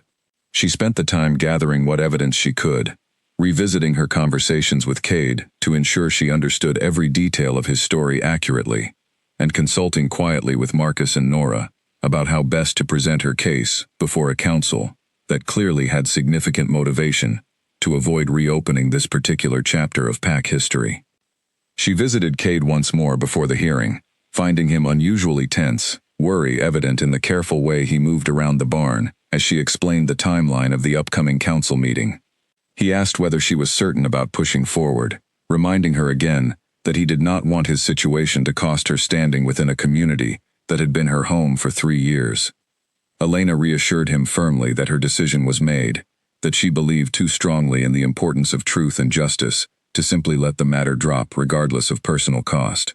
She asked whether he would be willing to attend the hearing himself, to speak directly to the council about his experience, rather than allowing his story to be filtered entirely through her second-hand account. Cade hesitated visibly at this request, old fear and painful memory clearly resurfacing at the thought of standing before the same institution that had exiled him so unjustly years earlier. He admitted that the prospect frightened him more than he wanted to acknowledge, that returning to face-pack leadership directly felt like reopening wounds he had spent years learning to manage through careful isolation. Elena did not push him toward a decision, understanding the weight of what she was asking. She told him only that his presence would strengthen the case significantly, that first-hand testimony carried far more weight than any second-hand account she could offer, but that she would respect whatever choice he ultimately made regarding his own comfort and safety. After a long moment of quiet consideration, Cade agreed, his voice steady despite the visible tension still evident in his posture. He said that if there was any genuine chance of finally clearing his name after all these years, he owed it to himself, and perhaps to the memory of the person he had once sacrificed everything to protect, to at least try, regardless of how difficult or painful the process might prove. The morning of the hearing arrived with a clear, cold sky, sunlight glittering harshly off fresh snow that had fallen overnight. Elena met Cade at the edge of official pack territory, walking with him toward the main compound in tense, mostly silent companionship, both of them mentally preparing for whatever confrontation awaited them within the gathering hall. The hall was fuller than Elena had expected, word of the unusual hearing having spread throughout the compound over the preceding days. She spotted Damon near the front, his expression carefully neutral though tension was evident in the tight set of his shoulders. Grace sat among the assembled elders, flanked by several other senior pack members whose expressions ranged from curious to openly hostile at the sight of Cade walking into the hall beside Elena. The formal proceedings began with Grace outlining the purpose of the hearing, careful, measured language that nonetheless carried an undertone of clear reluctance about reopening this particular chapter of pack history. She invited Elena to present her case, and Elena stepped forward, her heart pounding despite months of preparation, and began recounting everything she had learned since the night the blizzard had thrown her into Cade's path. She spoke carefully, methodically, laying out the timeline of Cade's original exile, the circumstantial nature of the evidence that had condemned him, and the deeper truth about his sacrifice to protect someone he loved from the dangers of being associated with a wolf from a rival pack. She watched the elders' faces carefully as she spoke, noting flickers of discomfort and, in a few cases, something that looked almost like recognition or guilt. When she finished her account, Grace invited Cade himself to speak, offering him the opportunity to confirm or expand upon the details Elena had presented. Cade stepped forward, visibly nervous but steady, and began recounting his own version of events in a voice that grew stronger and more confident as he spoke. Years of buried anger and hurt finally finding an outlet before the audience that had wronged him so significantly. He described the desperate political pressure that had led to his hasty condemnation, the way pack elders at the time had needed a quick resolution to reassure a frightened community rather than pursuing a genuinely thorough investigation. He spoke of the painful choice he had faced, protecting someone he loved from exposure and danger at the cost of his own reputation, and standing within the only community he had ever known. As he spoke, Elena noticed an elderly wolf near the back of the hall, someone she did not immediately recognize, growing visibly more distressed with each detail Cade revealed. When Cade finished speaking, this elder rose slowly to his feet, requesting permission to address the council, his voice trembling with an emotion Elena could not immediately identify. Grace granted permission with visible surprise, clearly not having anticipated this particular development. The elder, who introduced himself as Owen, explained that he had served on the original council that had exiled Cade years earlier.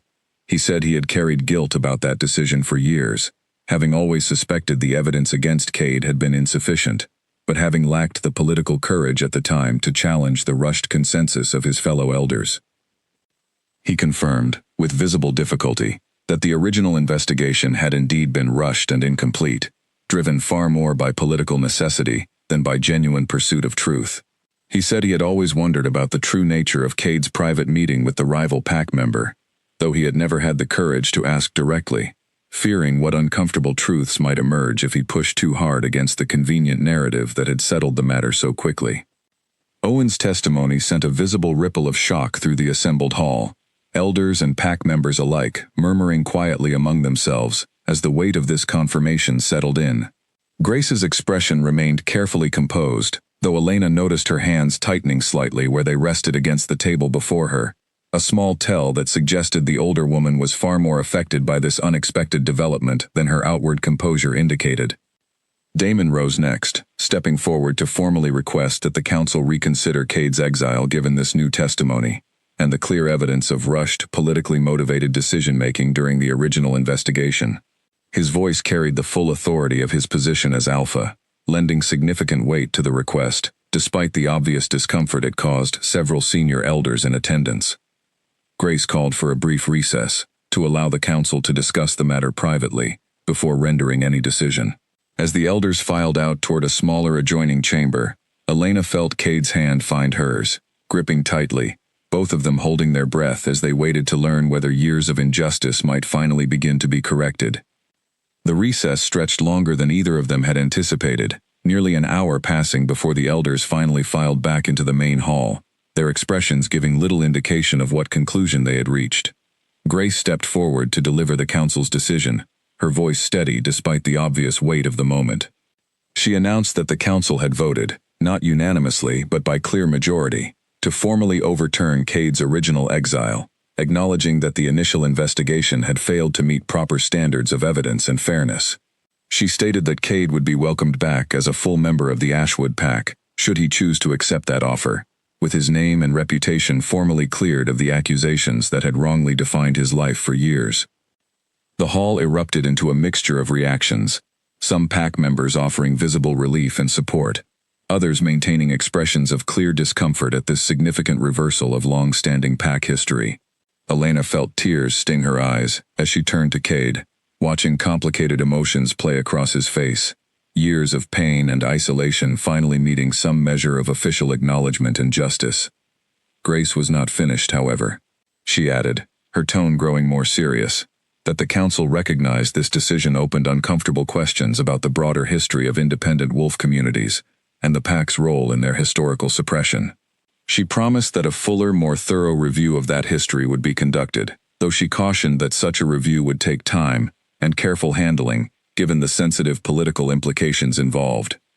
It was not complete resolution, not immediately, but it represented far more progress than Elena had dared hope for when she first requested this hearing. She turned to Cade, watching him process the weight of finally having his name cleared after years of unjust exile, and felt a profound sense of satisfaction at having helped bring at least this measure of justice to someone who had sacrificed so much for love and had received so little in return until this very moment.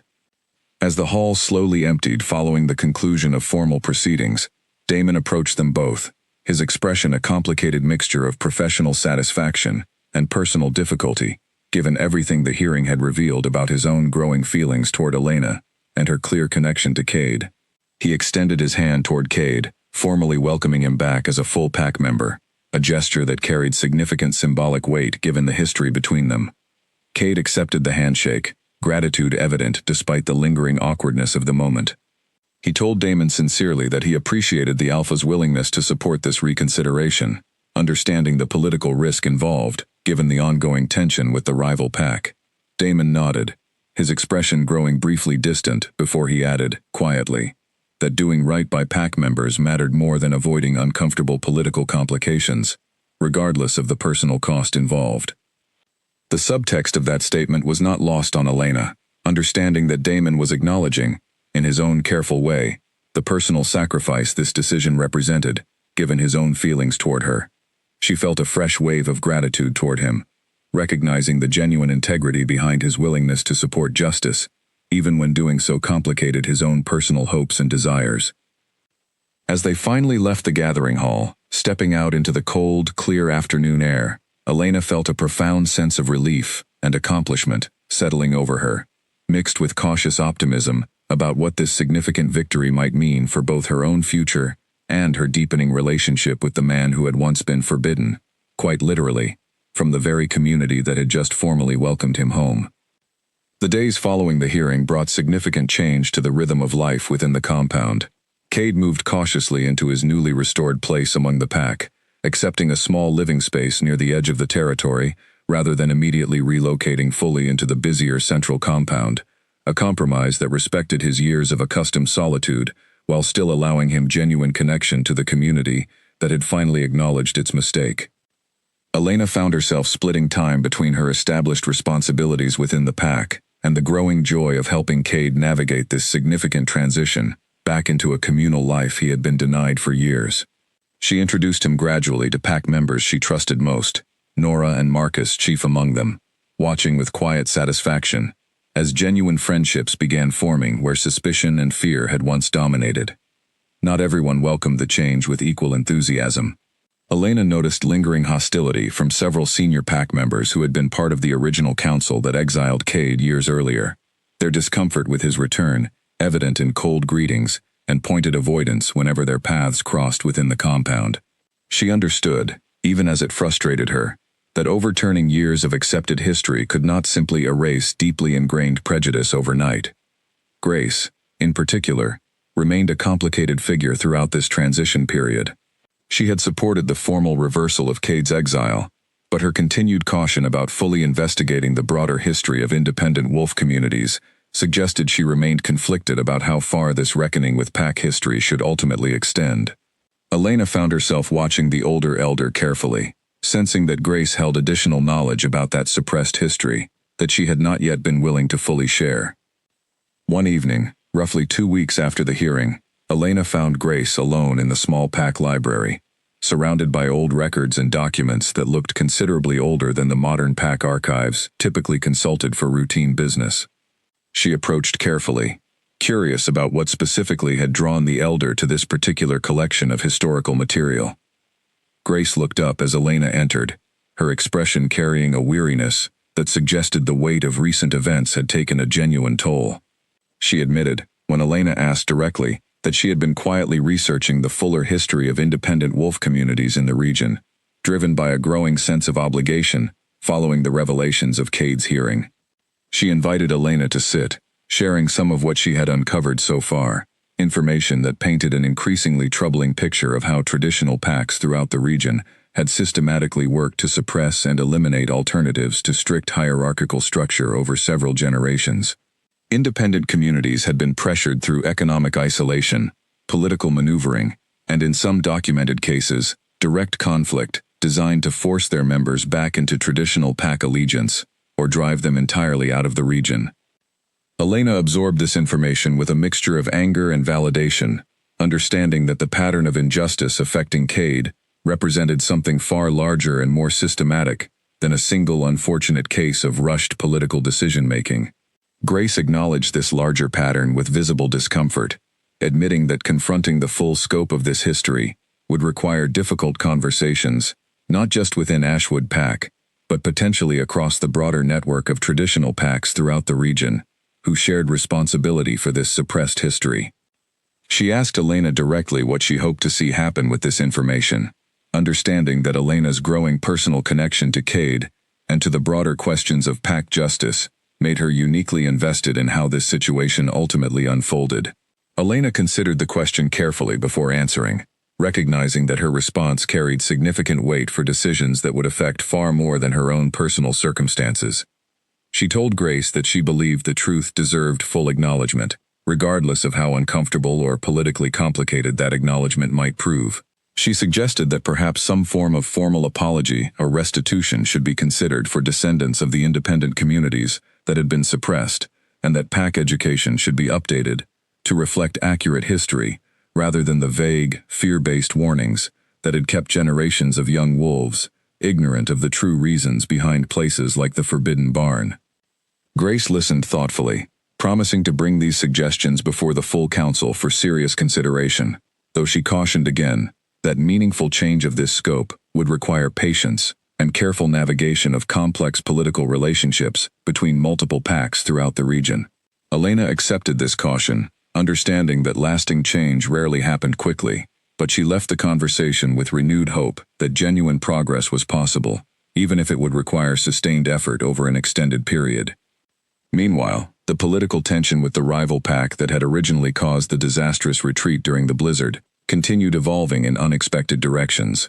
Damon, freed somewhat from the immediate crisis atmosphere that had consumed his attention for weeks, began pursuing more substantive diplomatic solutions rather than simply preparing for potential conflict. He approached Elena one afternoon, sharing that his renewed focus on diplomacy had been partly inspired by everything the pack had learned through Cade's case about the dangers of rushed decisions made under political pressure. He admitted that the same instinct toward quick, decisive action that had led to condemning Cade unjustly years earlier had also influenced his own hasty retreat decision during the blizzard that had nearly cost Elena her life. This admission, offered without prompting, meant more to Elena than she had expected. She thanked him for the honesty, acknowledging that genuine growth and self-reflection mattered more to her than simple apology, without deeper understanding. Their relationship had settled into something new since the hearing, not quite the close friendship they had once shared as pack member and alpha, but something respectful and mature that acknowledged the complicated history between them without lingering resentment. As winter deepened around the compound, bringing shorter days and increasingly heavy snowfall, Elena found herself settling into a new rhythm of life that felt more authentic than anything she had experienced during her previous years within rigid pack structure. She continued her official duties within the pack, but she also spent considerable time helping Cade adjust to communal life, and gradually, carefully, allowing their romantic connection to deepen beyond the cautious friendship that had first bloomed within the shelter of the Forbidden Barn.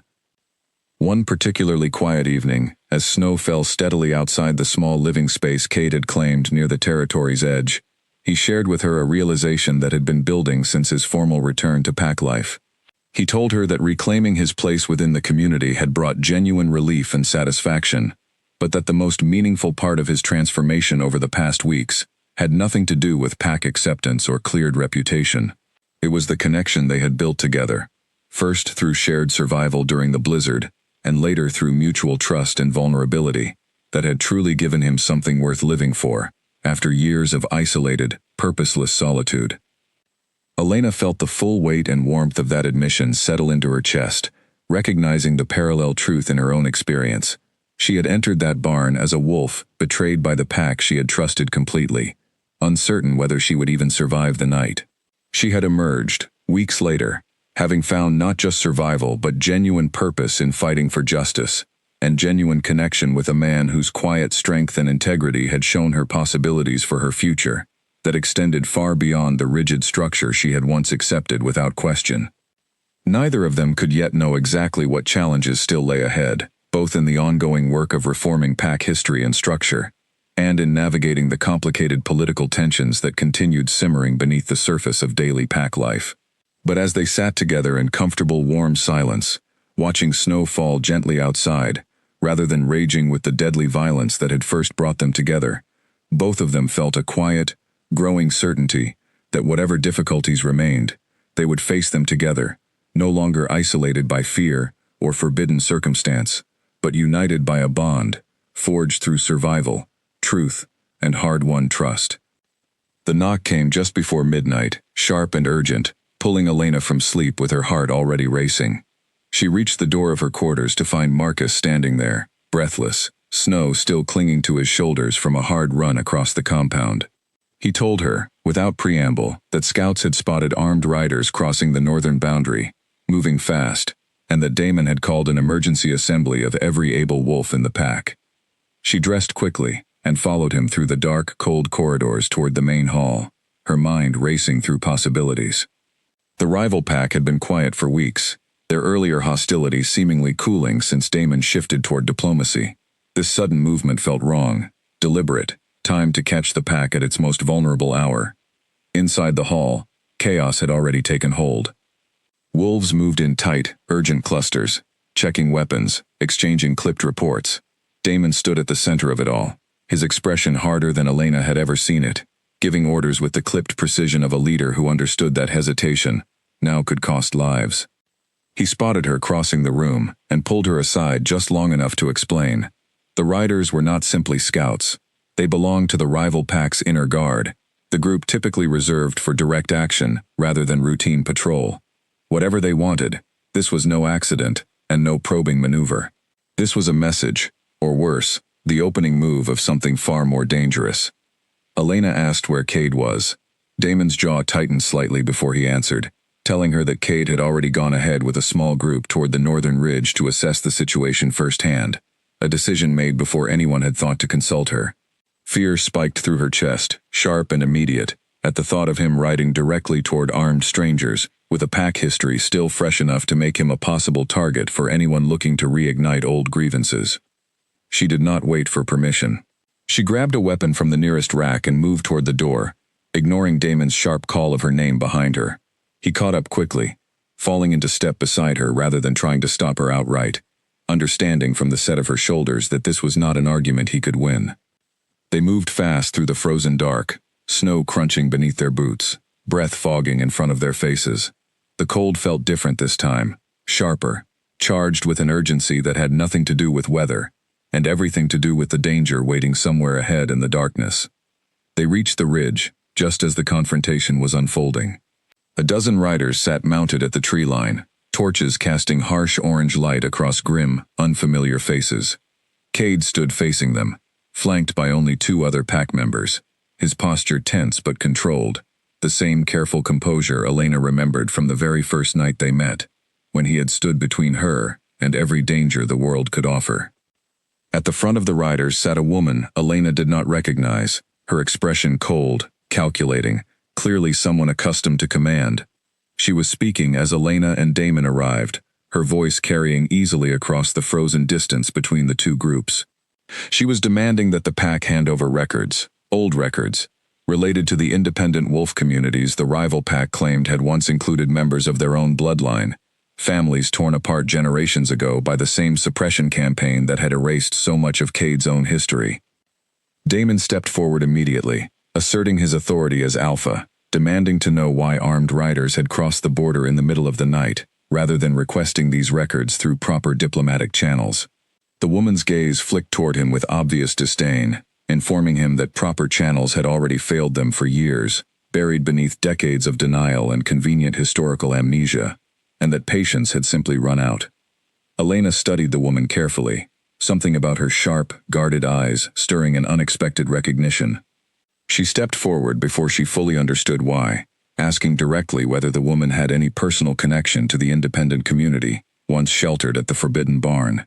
The question landed with visible impact, the woman's composed expression cracking for just a moment before she recovered.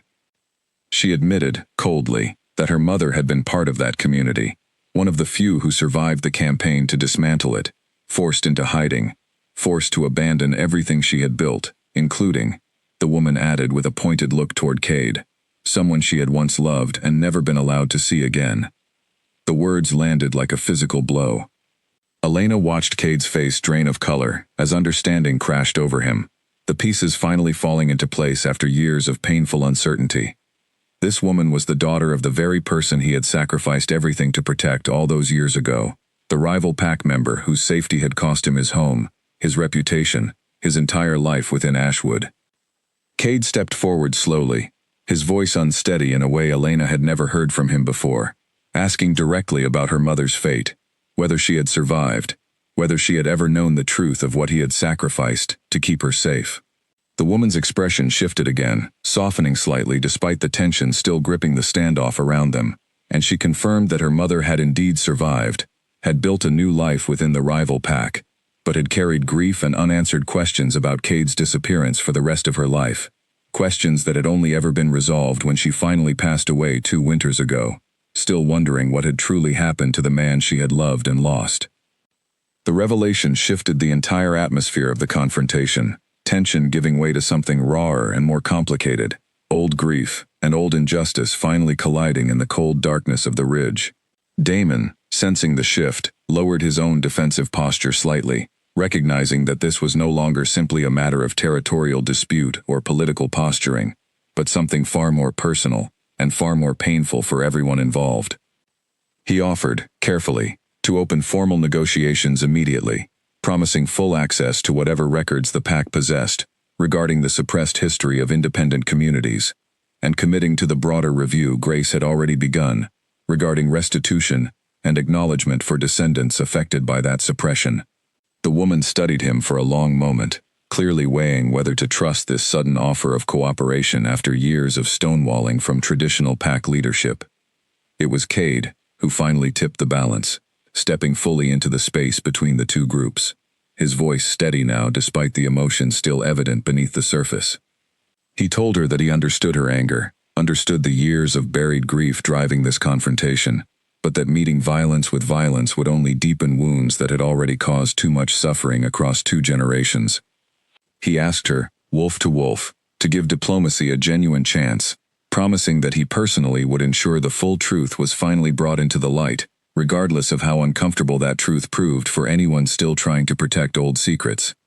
The woman held his gaze for a long, tense moment, before finally giving a slow, reluctant nod, lowering the tension in her shoulders enough that the riders behind her visibly relaxed as well. She agreed to withdraw for now, on the condition that formal negotiations begin within the week, with full transparency guaranteed regarding the suppressed history both packs shared responsibility for burying. As the riders finally turned and disappeared back into the dark tree line, the immediate danger passing as quickly as it had arrived, Elena felt the adrenaline that had carried her through the confrontation finally begin to drain away, leaving her shaking slightly in the bitter cold. Cade turned to her immediately, checking that she was unharmed, his relief evident despite the emotional weight of everything that had just unfolded. Damon approached them both, his expression thoughtful, acknowledging that tonight's confrontation, dangerous as it had been, might ultimately prove to be the catalyst needed to finally force the full reckoning with pack history that Elena and Grace had been quietly pursuing for weeks. He promised to begin formal negotiations immediately, understanding now that the stakes involved extended far beyond simple territorial dispute, into decades of buried grief and injustice that could no longer be safely ignored. As they made their way back toward the compound through the slowly lightening pre-dawn darkness, Elena found herself walking close beside Cade, her hand finding his without conscious thought, both of them processing the enormity of what tonight's confrontation had revealed. The woman's connection to his past, the confirmation that his sacrifice had mattered, had been remembered, even if it had not reached him until years too late to change the outcome of his own exile, settled heavily, but also somehow peacefully within him. He told Elena quietly, as the compound's lights finally came into view ahead of them, that for the first time since his exile began, he felt something like closure settling over the painful chapter of his past, even as an entirely new and uncertain chapter opened before them, regarding the broader reckoning with pack history that tonight's confrontation had set irreversibly into motion. Word of the confrontation spread through the compound quickly the following morning, exaggerated details circulating faster than accurate ones, leaving Damon little choice but to call another full assembly, to address the pack directly, and calm the growing anxiety among members who feared the incident might signal the start of open conflict rather than the beginning of genuine resolution. He stood before the gathered pack, his voice carrying clearly through the hall, explaining honestly what had happened on the ridge, the identity of the rival group, and the painful history connecting their grievance to events the pack had buried for far too long. He announced formally that negotiations would begin within days, and that this time, unlike the rushed, defensive decisions of the past, the pack would approach the process with full transparency and genuine willingness to make amends where amends were owed. The announcement did not land smoothly with everyone. Several senior members voiced concern, some open, some carefully coded in cautious language about pack security and tradition, questioning whether opening old wounds so publicly might weaken the pack's standing among other traditional packs throughout the region, who had historically supported similar suppression of independent communities. Damon listened to each concern patiently, but held firm in his conviction, reminding the hall that the near tragedy of losing Elena during the blizzard, followed by the painful truth of Cade's unjust exile, had already taught the pack a hard lesson about the cost of prioritizing convenient tradition over honest accountability. Grace rose during the discussion, adding her own voice in support of Damon's position, sharing publicly for the first time much of what her private research had uncovered about the systematic suppression of independent wolf communities across the region. Her testimony, delivered with the weight of decades of pack service behind it, carried significant influence, shifting the tone of the assembly gradually from defensive anxiety toward cautious, if uneasy, acceptance of the difficult path ahead. Elena watched the proceedings from near the back of the hall, standing close beside Cade, both of them quietly absorbing the significance of watching pack leadership finally commit publicly to confronting truth rather than continuing to bury it. She felt a swell of pride watching Damon navigate the difficult political terrain with genuine integrity, understanding that whatever complicated feelings remained between them personally, his growth as a leader over these past weeks had been real and meaningful. In the days that followed, preparation for the upcoming negotiations consumed much of the compound's energy. Elena found herself drawn increasingly into the process, her first-hand knowledge of both Cade's story and the broader historical research Grace had compiled making her a valuable voice in shaping how the pack would approach these unprecedented talks. She spent long hours with Grace and Damon, reviewing old records, cross-referencing fragmented pack history with the oral accounts Cade could offer from his own painful experience, slowly piecing together a fuller, more accurate picture of exactly how many independent communities had been affected by the historical suppression campaign, and how many descendants throughout the region might still be carrying unresolved grief and anger similar to what had driven the confrontation on the ridge. The scope of what emerged was larger and more troubling than even Elena had anticipated. At least 4 other independent communities appeared to have been dismantled through similar campaigns of pressure and, in some documented cases, direct violence. Their members scattered across various rival packs throughout the region, many carrying fragmented, incomplete stories about their own suppressed heritage, similar to what the rival pack's negotiator had shared on the ridge. This growing understanding shaped the pack's approach heading into formal negotiations, shifting the conversation from a narrow discussion about one specific grievance into a broader, more ambitious effort to acknowledge and address decades of systematic historical injustice across multiple communities and packs.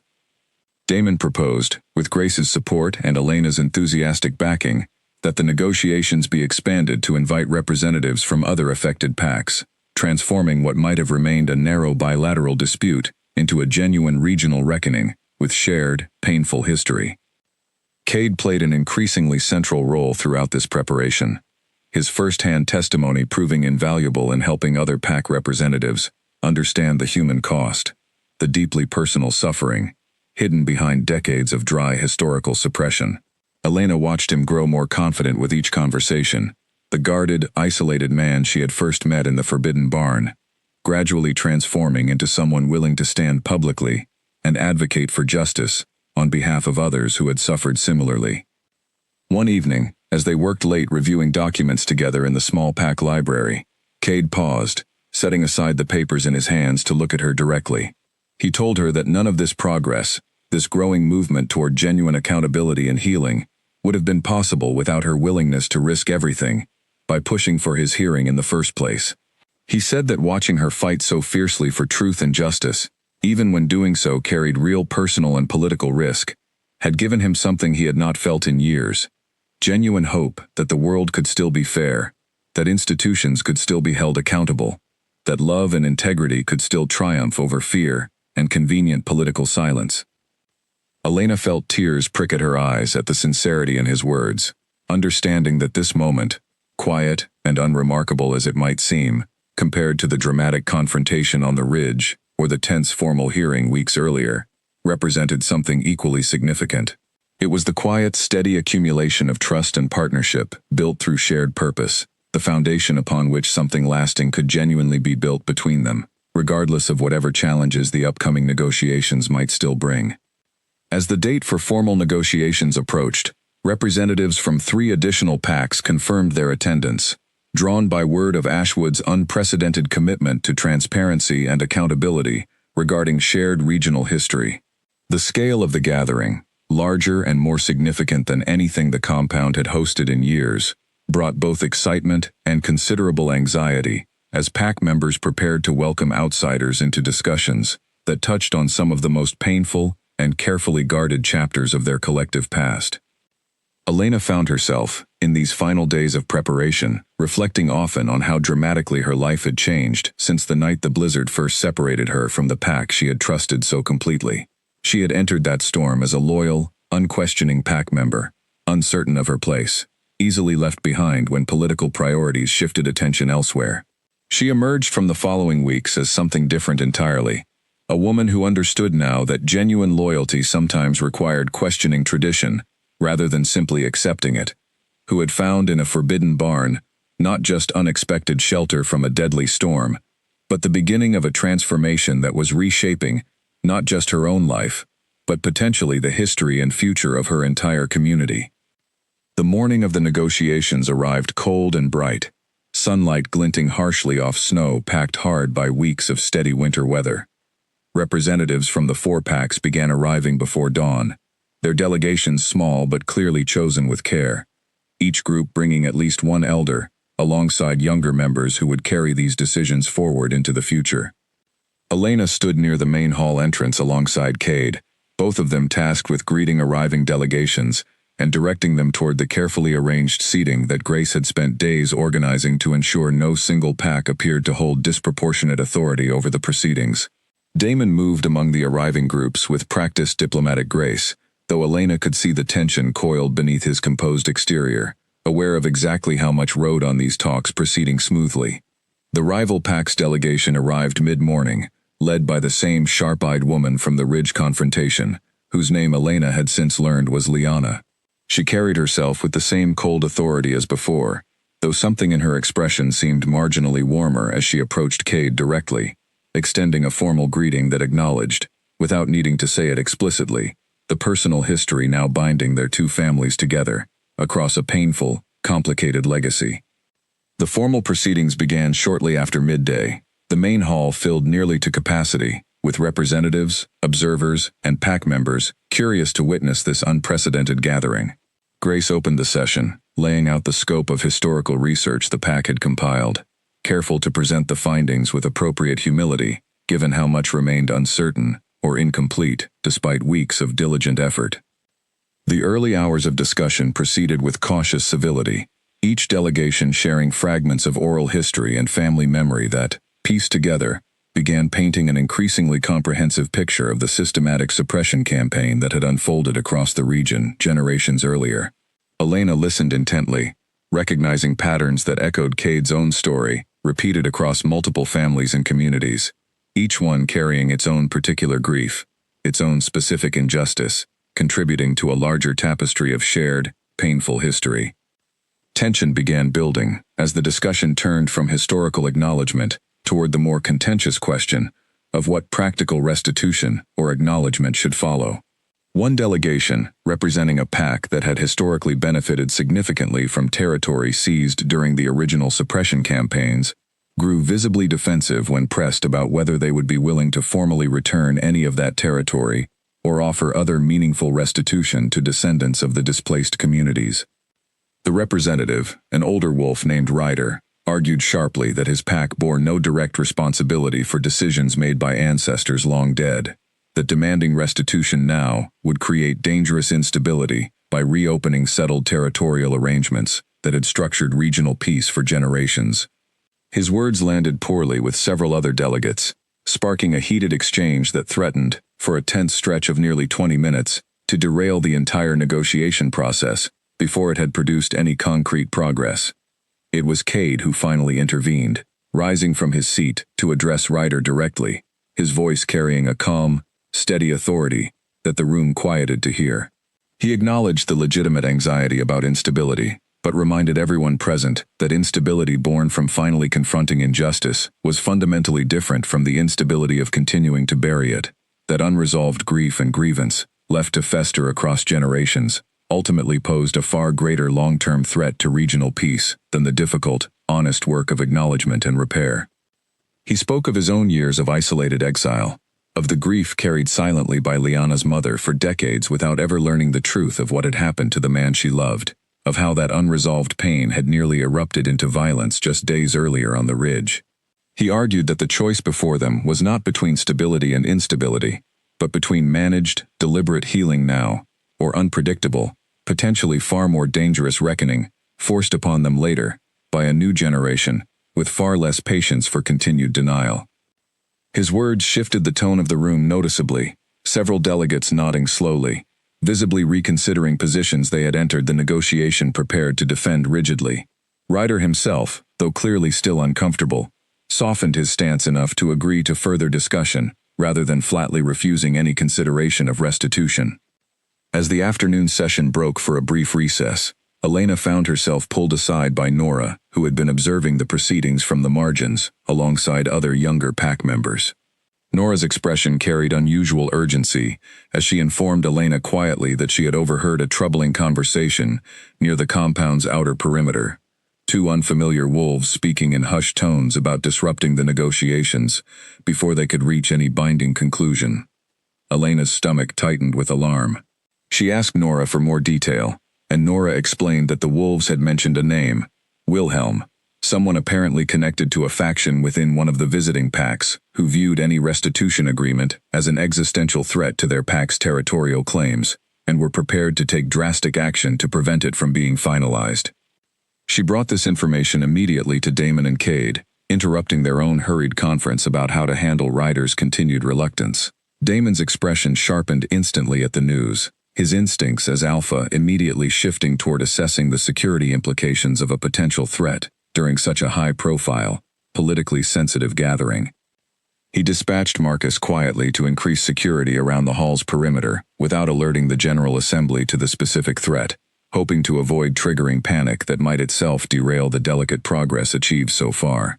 Elena, meanwhile, pressed Nora for any additional detail about where exactly this conversation had taken place and whether she could identify which delegation the wolves might belong to. Nora described the two wolves as best she could, details that, when cross-referenced quickly with delegation rosters, seemed to point toward two younger members of Ryder's own party, wolves who had likely been listening closely to their elders' earlier defensive arguments, and had apparently decided, without his knowledge or authorization, to take matters into their own hands, rather than risk their pack losing territorial ground through the negotiation process. As the afternoon session resumed, tension in the hall had shifted, invisible to most attendees but sharply present for Elena, Cade, Damon, and the small circle, now aware of the potential threat lurking somewhere within the gathering. Elena found it difficult to focus on the ongoing discussion. Her attention split constantly toward scanning the room for any sign of the two wolves Nora had described. The threat materialized faster than anyone anticipated. As Grace called for a vote on a preliminary framework for restitution discussions, a commotion erupted near the hall's side entrance, shouts and the sharp scrape of overturned furniture cutting through the formal proceedings. Elena's head snapped toward the sound, just in time to see two wolves, matching Nora's description exactly, forcing their way toward the front of the hall, where the delegation leaders sat, one of them brandishing a blade clearly intended to disrupt, or intimidate, rather than simply threaten from a distance. Chaos erupted immediately, pack members and delegates scrambling backward, several senior wolves instinctively shifting into their full wolf forms in immediate defensive response. Damon moved fast, placing himself between the advancing threat and the gathered delegation leaders, his own shift beginning even as he shouted orders for calm that were largely lost in the sudden pandemonium filling the hall.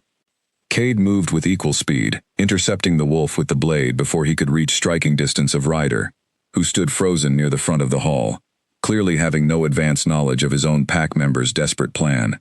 The two wolves grappled fiercely, Cade's larger frame and years of solitary survival giving him a clear physical advantage despite his opponent's evident desperation. Elena, meanwhile, found herself facing the second attacker directly as he lunged toward her, apparently recognizing her as a key architect of the negotiation process he was determined to sabotage. She reacted on pure instinct, years of pack training taking over as she dodged his initial strike and countered sharply, buying precious seconds until Marcus arrived, having heard the commotion from his post outside, tackling the attacker to the ground with practiced efficiency. Within moments, both attackers had been subdued, security wolves quickly moving to restrain them as the hall gradually settled from chaos back into stunned, tense silence. Cade helped Ryder to his feet, the older wolf visibly shaken, staring at the two subdued attackers with an expression of dawning, horrified recognition as he realized these were indeed members of his own delegation. Ryder's composure cracked fully as he addressed the assembled hall, offering profound apology for the actions of wolves under his authority, insisting with evident sincerity that he had no knowledge of their plan and would ensure they faced appropriate consequences within his own pack's justice system. The near disaster, rather than derailing the negotiations entirely as the attackers had intended, seemed instead to crystallize for everyone present exactly how urgently this reckoning with buried history needed to proceed, how dangerous continued delay and denial had already proven to be. As the hall slowly settled back into order, medical attention provided to the few minor injuries sustained during the brief but intense confrontation, Damon called for a formal recess to allow everyone time to recover before resuming discussions the following morning. Elena found herself trembling slightly in the aftermath, adrenaline still coursing through her system, as Cade pulled her into a tight, relieved embrace, both of them grateful the confrontation had ended without more serious harm to anyone involved. That evening, as the various delegations settled into guest quarters prepared for their extended stay, Elena sat with Cade near a small fire in the quiet privacy of his living space, both of them processing the intensity of the day's events.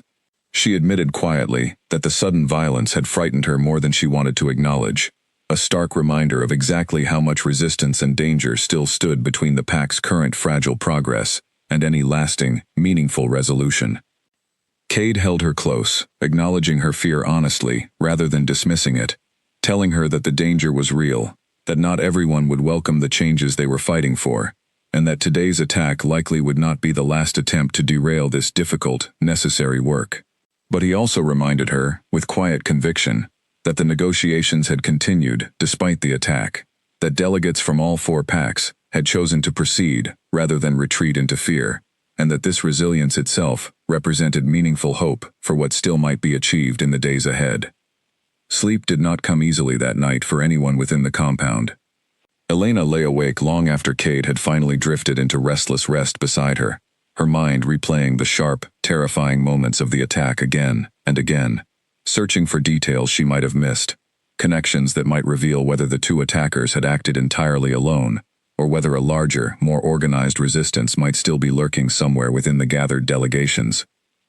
She rose before dawn, unable to remain still any longer, and made her way quietly to the small room where the two attackers were being held under guard, pending further questioning. Marcus stood watch outside, looking equally sleepless, and he nodded her through without question when she asked to observe the questioning that Damon had scheduled for first light. Damon arrived shortly after, accompanied by Ryder, whose exhaustion and shame were evident in every line of his posture.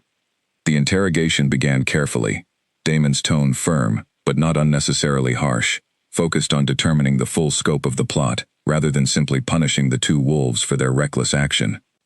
The younger of the two attackers, a wolf named Leo, broke first under the weight of Damon's steady, patient questioning. He admitted that he and his companion had acted largely on their own initiative, driven by genuine fear that any restitution agreement would strip their families of territory they had depended on for generations. But he also revealed something more troubling. He mentioned overhearing conversations among a small faction within their own pack, wolves, who had been quietly organizing resistance to any negotiated settlement for weeks, viewing the entire process as an existential threat that justified whatever measures might be necessary to prevent it from succeeding. This revelation sent a fresh wave of concern through the room. Ryder, visibly horrified at learning his own pack harbored an organized faction willing to consider violence, promised immediate investigation upon his return home, along with full cooperation in identifying and neutralizing whatever threat this faction still posed to the ongoing negotiation process. Elena left the interrogation with a heavier heart than she had entered with, understanding now that yesterday's attack likely represented only the visible edge of a much larger, more organized resistance to the change she and so many others had worked so hard to bring about. She found Grace in the library shortly after, sharing this new information, watching the older elder's expression grow equally troubled as she absorbed the implications. Grace suggested that perhaps the negotiations needed additional security measures moving forward, and possibly a slower, more carefully staged approach to implementing whatever agreements were ultimately reached, allowing time for resistant factions within each pack to be identified and addressed before full restitution commitments were formally finalized. Elena agreed reluctantly, understanding the wisdom and caution even as impatience gnawed at her, wanting justice to arrive faster than careful political process seemed likely to allow. The formal negotiations resumed later that morning, delegates visibly more subdued than the previous day, the shadow of yesterday's violence lingering over proceedings that nonetheless continued with renewed determination rather than retreat. Damon opened the session by acknowledging directly what had happened, thanking everyone for their courage in continuing, despite the danger, and announcing additional security measures that would remain in place for the duration of the gathering. The substantive discussions that followed moved more carefully than before, delegates weighing their words with greater deliberation, aware now that whatever agreements emerged from this process would need to withstand resistance, not just from entrenched leadership, but potentially from organized factions, willing to use violence to prevent meaningful change. Ryder, transformed by the previous day's revelations, became an unexpectedly strong advocate for thorough, carefully implemented restitution, insisting that half measures or rushed compromises would only leave dangerous grievances to fester further, rather than genuinely resolving them. Over the following 2 days, the delegations worked through increasingly detailed proposals, addressing questions of territorial acknowledgement, formal apology, historical education reform, and practical support for descendant communities still scattered across the region without clear connection to their suppressed heritage. Elena contributed actively throughout these discussions, her first-hand understanding of both the historical injustice and the personal cost of continued denial, lending weight to her advocacy for thorough, meaningful commitments rather than symbolic gestures alone. Cade, too, found his voice growing stronger throughout the process, his testimony and steady presence becoming something of an anchor for the entire gathering, a living reminder of exactly why this difficult, sometimes dangerous work mattered so profoundly. Liana, whose initial hostility on the ridge had given way to genuine collaborative engagement throughout the negotiations, approached him privately during one of the recesses, sharing additional details about her mother's life after the original suppression campaign that filled in painful gaps in his own understanding of what had happened to the woman he had once loved. She told him that her mother had eventually found a measure of peace within the rival pack, had built a family, had lived a full life despite the underlying grief she carried about their forced separation. She shared a small, weathered keepsake her mother had kept until her death, a token that Cade recognized immediately, one he had given her decades earlier during the brief, secret period of their relationship before everything fell apart.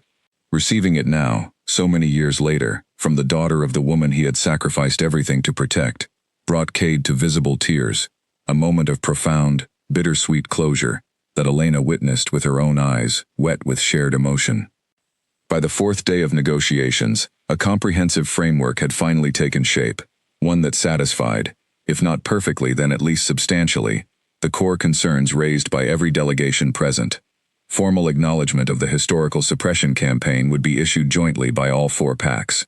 Educational curriculum across all participating territories would be revised to reflect accurate history rather than vague, fear-based folklore. A joint commission would be established to identify and support descendant communities still lacking clear connection to their suppressed heritage.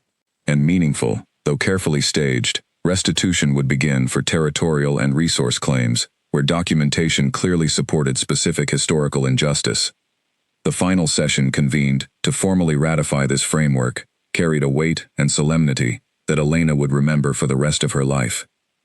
She watched as alpha representatives from all 4 packs, including Damon himself, signed the formal agreement, sealing months of painful, difficult, occasionally dangerous work into a concrete commitment that would reshape regional history and relationships for generations to come.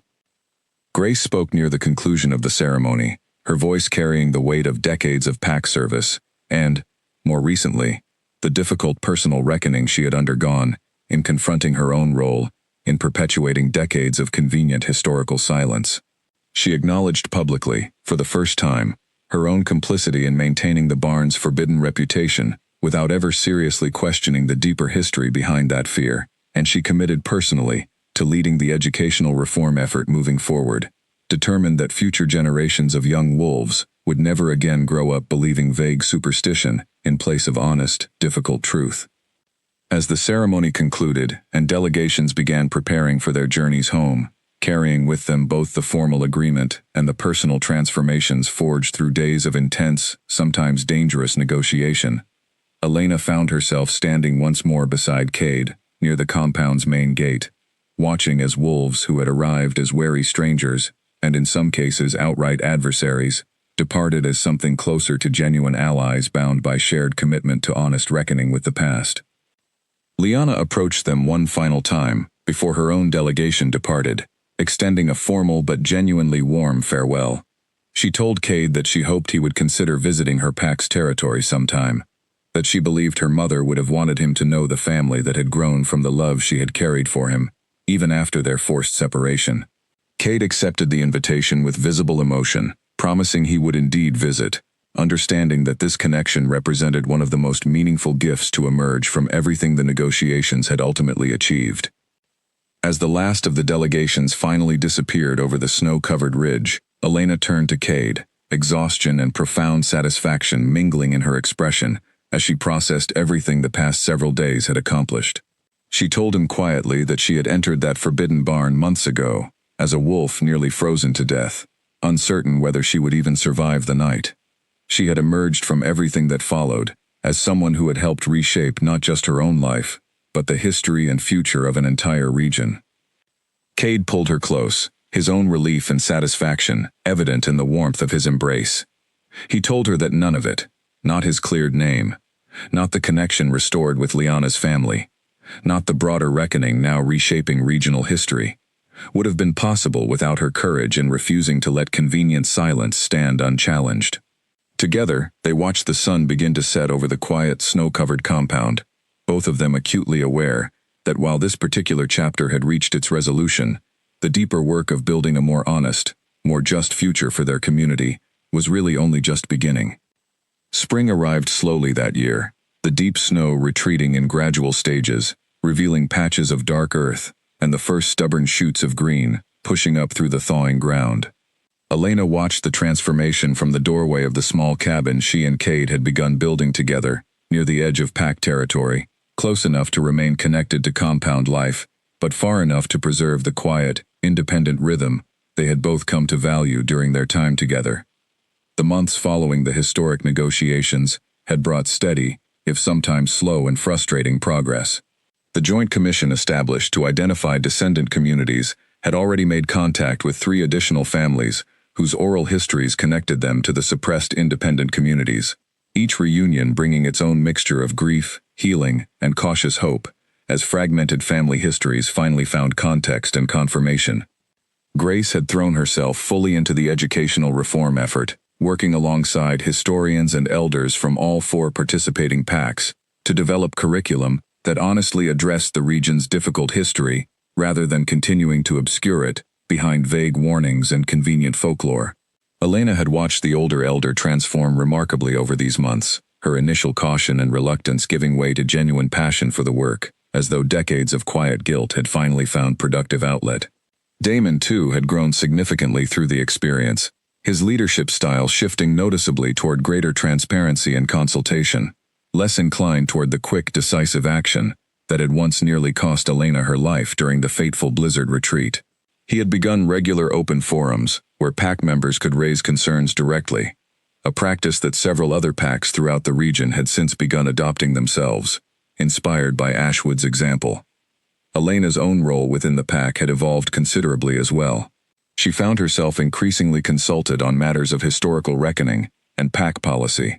Her first-hand experience and demonstrated courage having earned her a level of respect and influence she had never anticipated when she first joined Ashwood as a young, eager wolf 3 years earlier. She had been offered, and after careful consideration accepted, a formal position helping coordinate the ongoing work of the Joint Regional Commission, a role that suited her growing conviction that meaningful change required sustained, patient effort rather than single dramatic gestures alone. Cade had settled into PAC life with a comfort that surprised even him, though he maintained the small living space near the territory's edge that honored his years of accustomed solitude, a compromise between his past and his present that Elena had come to appreciate as reflecting exactly who he was, a man capable of genuine connection and community, while still valuing the quiet independence that had sustained him through his years of unjust exile. One warm spring afternoon, as they worked together clearing brush near the cabin site, Cade paused, setting aside his tools to look at her, with an expression she had come to recognize as signaling something significant on his mind. He told her that he had been thinking, in recent weeks, about the barn, about its history, and about what might become of that forbidden, weathered old structure, now that its secrets had finally been brought fully into the light.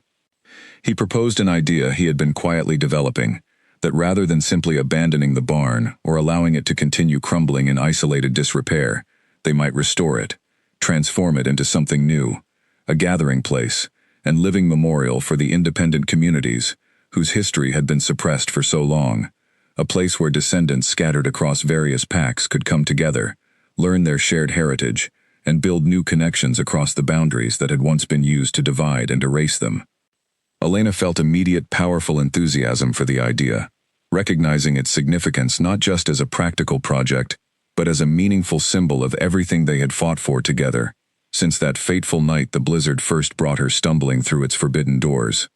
She told him she wanted to help make it happen, and together they began sketching plans that very afternoon, envisioning a restored barn that honored its original purpose, while serving a new generation, seeking connection to history too long denied them. They brought the proposal before Damon and Grace within the week, both of whom embraced the idea enthusiastically, recognizing its potential to serve as a powerful, lasting symbol of the PAC's broader commitment to honest reckoning with history. Grace suggested that the Joint Regional Commission might formally sponsor the restoration project, ensuring it received support and resources from all 4 participating PACs, rather than remaining solely an Ashwood initiative. The restoration effort began in earnest, as spring gave way to early summer, wolves from all 4 PACs volunteering time and resources to rebuild the weathered structure into something both functional and meaningful. Elena found deep satisfaction in the physical work, watching the barn slowly transform from a symbol of fear and suppression into something vibrant and purposeful, its old wooden beams, still bearing their ancient markings, now preserved deliberately as historical artifacts rather than warnings to be avoided. Liana visited during the restoration effort, bringing several members of her own family to see the site firsthand, including, to everyone's quiet emotion, her own young daughter, representing a fourth generation now connected to this complicated, painful, but ultimately healing history. She told Cade, watching her daughter explore the partially restored structure with innocent curiosity, rather than inherited fear, that this transformation represented exactly the kind of legacy her mother would have wanted, proof that love and truth could ultimately triumph over even the deepest historical injustice. As summer fully arrived, bringing warm days and the steady progress of restoration work, Elena found herself reflecting often on the remarkable journey that had brought her to this point. She thought back to that terrifying night in the blizzard, to Damon's fateful decision to retreat without ensuring her safety, to her desperate, half-frozen stumble through deep snow toward a barn she had been taught her entire life to fear and avoid. That single terrifying night had set into motion a chain of events that had reshaped not just her own life, but the history and future of an entire region. She shared these reflections with Cade one evening, as they sat together watching the sunset paint the sky above the partially restored barn in brilliant shades of orange and gold. She told him that she no longer felt any anger toward the storm that had nearly killed her, understanding now that without that terrible night, she might never have discovered the courage and conviction that had ultimately led her toward this new, more meaningful purpose in life. Cade took her hand gently, his expression warm with genuine affection, as he replied that he felt similarly, that his years of painful, isolated exile had ultimately led him toward a reunion with love and purpose he had never dared hope to find again. He told her that whatever difficulties still lay ahead in the ongoing work of regional reconciliation, he was deeply grateful for the path that had brought them together, forged through danger and hardship into something he believed would last for the rest of their lives. As the summer evening deepened around them, the restored barn standing proud and purposeful against the darkening sky, Elena felt a profound sense of peace settle over her, understanding that while significant work remained ahead, both in completing the barn's restoration and in continuing the broader effort toward regional healing and justice, she had found, in the most unexpected of circumstances, exactly the life and purpose she had been searching for, without even fully realizing it. Not every part of the summer's work proceeded smoothly. Resistance to the broader reconciliation effort had not disappeared entirely after the failed attack during the negotiations, and Elena remained aware, along with Damon and Marcus, that scattered pockets of opposition still existed within various packs throughout the region. Wolves, who viewed the entire process as an unwelcome disruption of arrangements they had long benefited from without question. One incident in particular tested the fragile progress they had built. A group of anonymous wolves, never fully identified despite investigation, vandalized a portion of the barn restoration site overnight, scattering tools and damaging several sections of freshly rebuilt wall. The act was clearly meant as intimidation, a message that not everyone welcomed the symbolic transformation the site represented. Elena arrived at the site the morning after the vandalism was discovered, standing amid the damage with a mixture of anger and renewed determination rather than despair. Cade found her there, his own jaw tight with barely controlled frustration, as he surveyed weeks of careful work, partially undone by cowardly nighttime destruction. Rather than retreat from the setback, the community response surprised even Elena in its strength and solidarity. Word of the vandalism spread quickly, and within days, volunteer numbers at the restoration site had actually increased, wolves from all four participating packs arriving in greater numbers than before, determined to demonstrate through sheer collective effort that intimidation would not derail the progress they had worked so hard to achieve. Damon addressed the incident publicly, refusing to let it go unacknowledged, but also refusing to let it dominate the narrative of what the restoration project represented.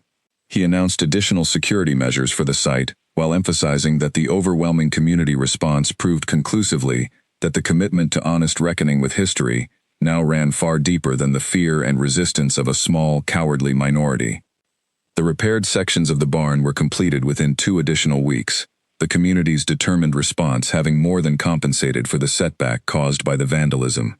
Elena found something powerfully symbolic in watching the damaged walls rebuilt even stronger than before, a physical manifestation of exactly the resilience and determination that had carried this entire effort forward since its uncertain beginning, months earlier.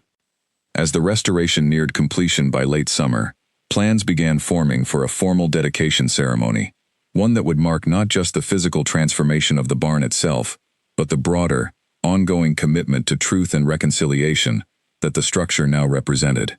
Grace proposed that the ceremony coincide with the first meeting of what would become an annual gathering, bringing together descendants of the suppressed communities, alongside representatives from all 4 participating packs, for a day of shared history, remembrance, and hope for continued healing. Elena and Cade threw themselves into planning the ceremony, with the same dedication that had carried them through every previous challenge, understanding that this event represented a crucial opportunity to solidify the lasting significance of everything they had worked toward. They reached out personally to descendant families identified through the Commission's ongoing research, ensuring that everyone with a connection to this suppressed history received a genuine, heartfelt invitation to participate in reclaiming and honoring it. As late summer sunlight stretched long and golden across the compound each evening, Elena often found herself standing at the edge of the nearly completed barn, watching wolves from 4 different packs working side by side, laughing together, sharing meals together, building genuine friendships across boundaries that had once seemed impossibly rigid and permanent.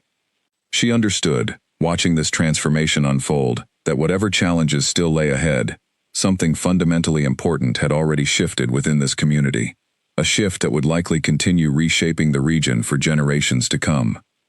The morning of the dedication ceremony dawned clear and warm, the kind of late summer day that seemed to promise good things ahead. Elena woke early, her stomach fluttering with nervous anticipation as she dressed carefully, aware of exactly how significant this day would prove for so many people who had waited generations for this kind of public acknowledgement and healing. She made her way toward the restored barn as the sun climbed higher, finding the site already transformed for the occasion. Long tables arranged across the surrounding field, colorful banners representing all 4 participating packs hung carefully alongside newly commissioned artwork depicting the history of the independent communities the barn now honored. Wolves from throughout the region had already begun arriving, many traveling significant distances to attend this unprecedented gathering. Cade found her near the barn's newly restored entrance, his expression carrying the same mixture of nervous anticipation and quiet pride that she felt herself. He had spent the previous weeks working closely with Liana and other descendant families to develop the historical exhibit that would be permanently housed within the barn, ensuring that the stories and memories of the suppressed communities would be preserved accurately and respectfully for future generations. Together they walked through the completed structure one final time before the ceremony began, admiring the careful balance achieved between honoring the barn's difficult history and creating a genuinely welcoming space for celebration and connection. The old pack markings that had once served as warnings now stood preserved behind protective glass, accompanied by detailed historical context that explained their true origin and meaning for the first time in generations. The formal ceremony began at midday, Grace opening the proceedings with a speech that acknowledged both the painful history being honored and the hopeful future the day represented. She spoke of her own journey from cautious institutional guardian to passionate advocate for historical truth, offering her transformation as evidence that even deeply entrenched patterns of denial could ultimately give way to genuine accountability and growth. Damon spoke next, addressing the gathered crowd with the confident, thoughtful leadership that had come to define his growth as alpha over the past several months. He spoke candidly about his own mistakes, about the fateful blizzard retreat that had nearly cost Elena her life and had ultimately set this entire journey of reckoning into motion, offering his own vulnerability as testament to how personal failure could sometimes become the unlikely catalyst for meaningful, lasting change. Liana followed, sharing her mother's story with the assembled crowd, describing decades of quiet grief, finally finding resolution through the connections rebuilt over the past several months. She introduced her own daughter to the gathering, expressing profound gratitude that this next generation would grow up knowing their full, complicated, but ultimately proud history, rather than inheriting only fragments and unanswered questions. When it came time for Elena and Cade to speak, standing together before the assembled crowd representing 4 packs and countless previously scattered descendant families, Elena felt her earlier nervousness give way to calm, grounded conviction.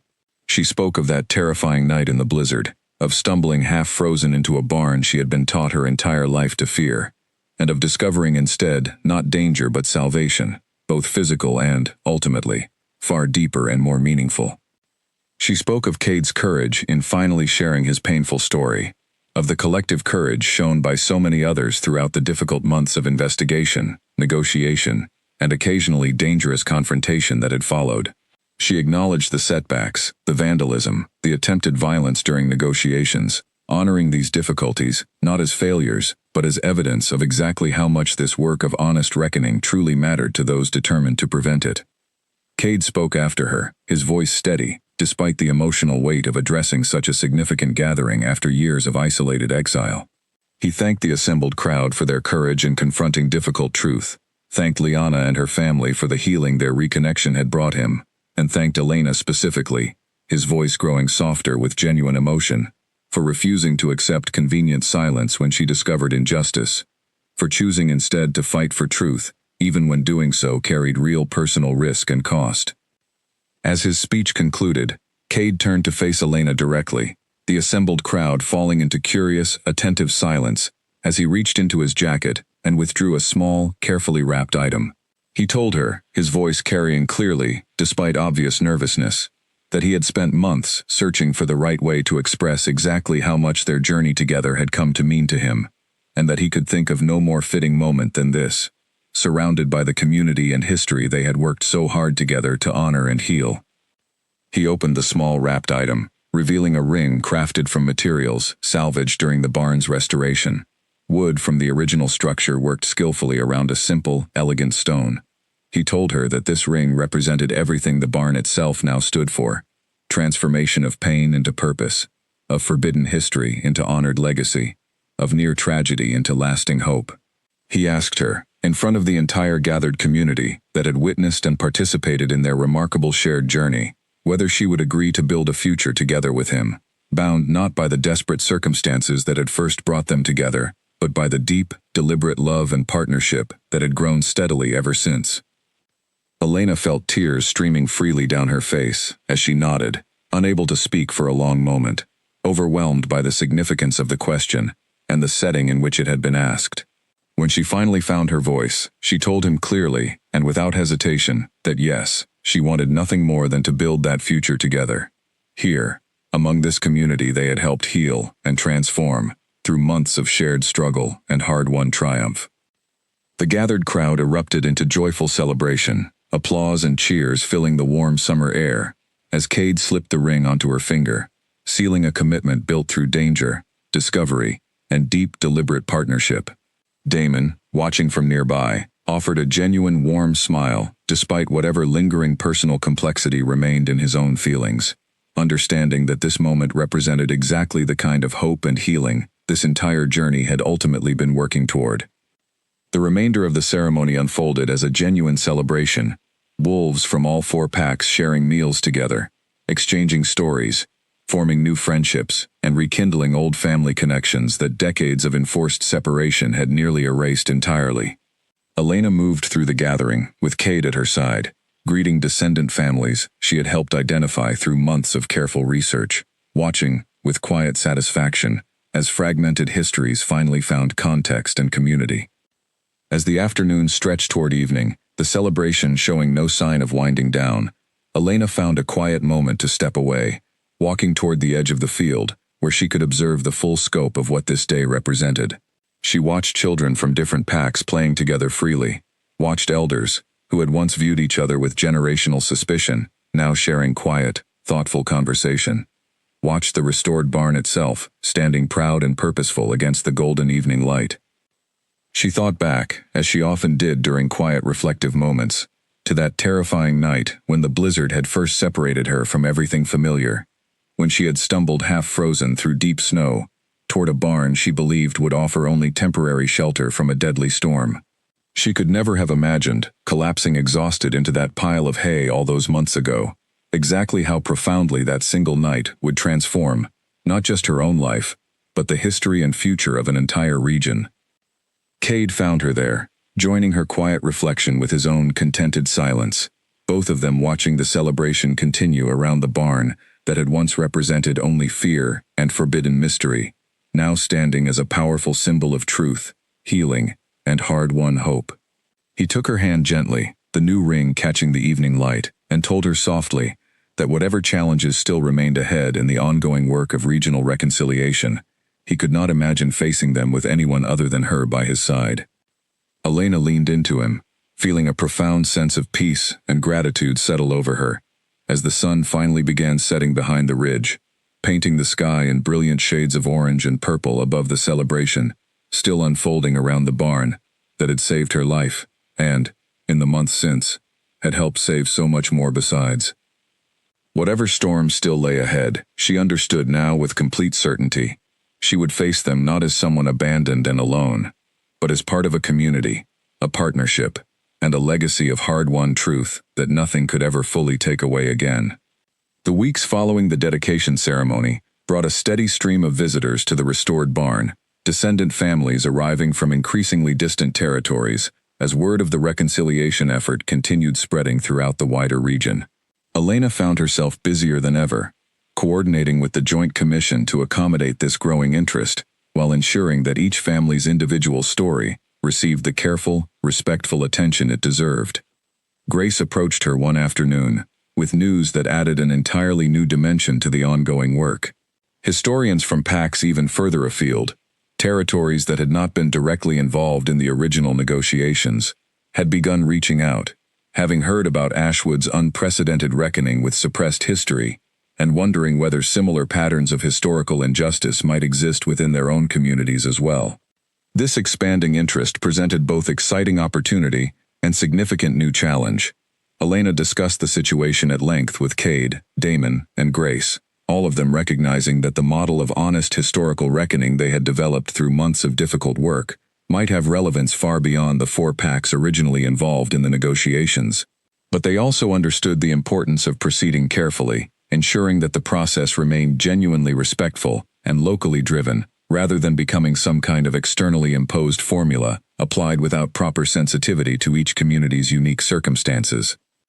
They decided, after considerable discussion, to establish a small advisory program, offering guidance and support to other PACs interested in beginning similar processes of historical investigation and reconciliation, while emphasizing strongly that each community needed to lead its own specific journey, rather than simply importing Ashwood's particular approach wholesale. Elena found herself traveling occasionally now, along with Cade and sometimes Grace, meeting with representatives from distant PACs, curious about beginning their own difficult work of confronting buried history. These journeys brought their own particular challenges and rewards. Elena discovered that every community carried its own unique version of suppressed or convenient history, some involving independent wolf communities similar to what Cade had experienced, others involving different patterns of historical injustice entirely, disputes over resource allocation, discrimination against wolves from mixed heritage backgrounds, or suppressed accounts of conflicts that official PAC histories had significantly distorted to favor those currently holding power. During one such journey to a distant northern territory, Elena and Cade found themselves navigating a particularly delicate situation, involving a PAC whose leadership remained deeply resistant to any suggestion that their official history required reconsideration. The alpha there, a proud and stubborn wolf named Wesley, initially refused even to meet with them directly, delegating the conversation instead to junior representatives clearly instructed to discourage further involvement. Elena recognized in this resistance echoes of the reluctance she had first encountered from her own PAC's leadership, and rather than growing frustrated, she approached the situation with patience born from hard-won experience. She spent extended time simply listening to community members, gathering fragments of oral history and quiet grievance that existed largely outside official channels, slowly building trust with individuals who had perhaps never before had an outside party genuinely interested in hearing their perspective.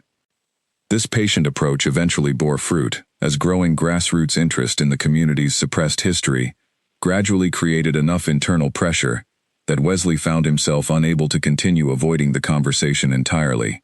Elena's eventual meeting with him proved tense but ultimately productive, drawing on her own experience navigating Damon's initial reluctance to help Wesley understand that confronting difficult history, while uncomfortable, ultimately strengthened rather than weakened genuine PAC unity and trust.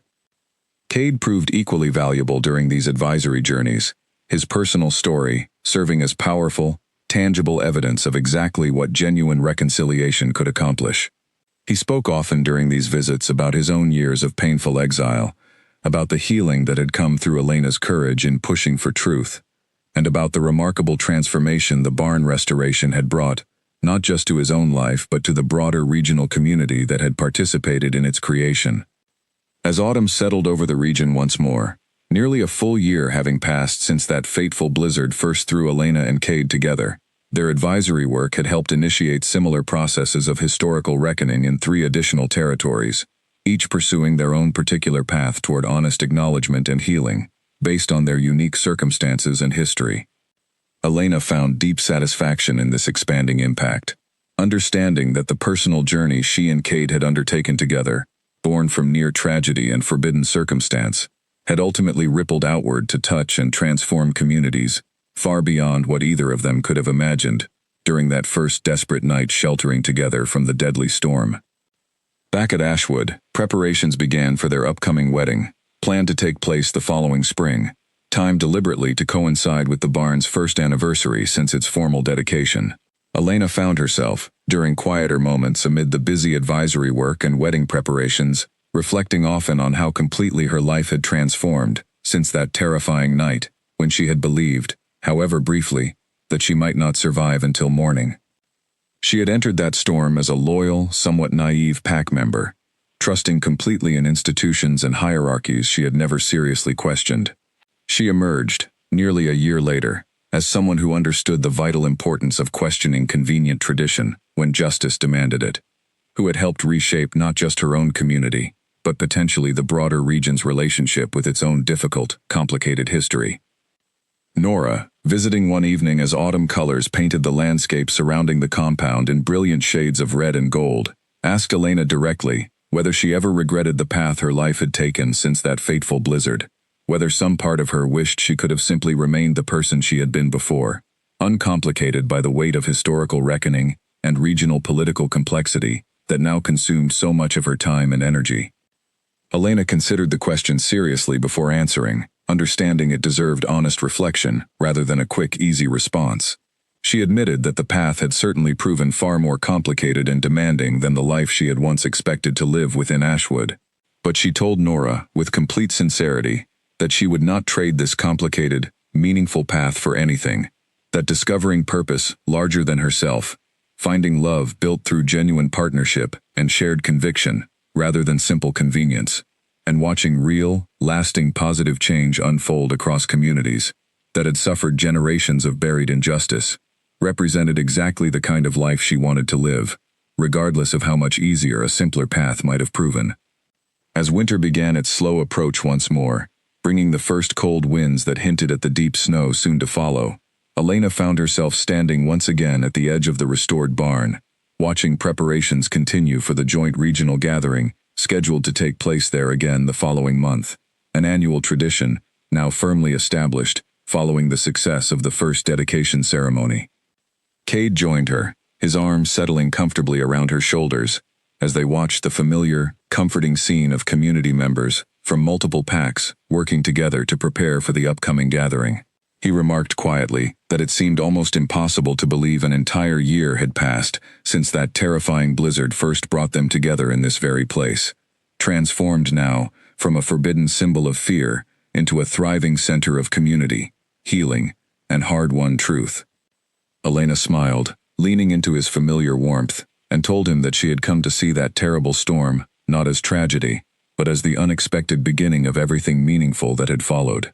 The blizzard had taken her from everything familiar, had stripped away her assumptions about loyalty, tradition, and belonging, and had ultimately delivered her, freezing and desperate, to exactly the place and the person she had needed to find, even if she could never have predicted or planned such an unlikely, transformative journey. As the first light snowfall of the coming winter began drifting down around them, gentle and peaceful compared to the deadly fury of that fateful storm nearly a year earlier, Elena and Cade stood together watching it settle softly over the barn that had saved her life, and had gone on to help heal so much more besides, both of them grateful beyond words for the unlikely, difficult, ultimately triumphant path that had brought them to this place, together, ready to face whatever storms still lay ahead, not as isolated individuals vulnerable to abandonment and injustice, but as partners, bound by hard-won love, shared purpose, and a legacy of truth that would continue rippling outward for generations still to come. Spring arrived early that year, the snow melting faster than usual, revealing fields already dotted with the first stubborn wildflowers pushing through soil that had spent months buried beneath winter's heavy blanket. Elena stood once more at the edge of the restored barn, though this time she wore not her usual practical clothing but a simple, elegant dress, crafted from fabric, dyed the same deep gold as the sunset that had witnessed Cade's proposal exactly 1 year earlier. Today marked both the barn's first full anniversary since its dedication, and, more personally significant, her wedding day.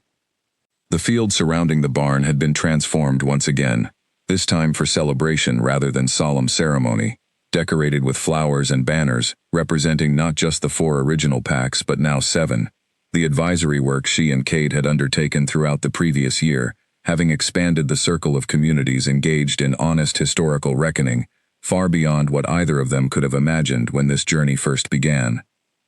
Nora helped her with final preparations, both women reflecting quietly on the remarkable year that had passed since Elena first shared her complicated feelings about the growing connection with Cade during that anxious early morning conversation in the training yard.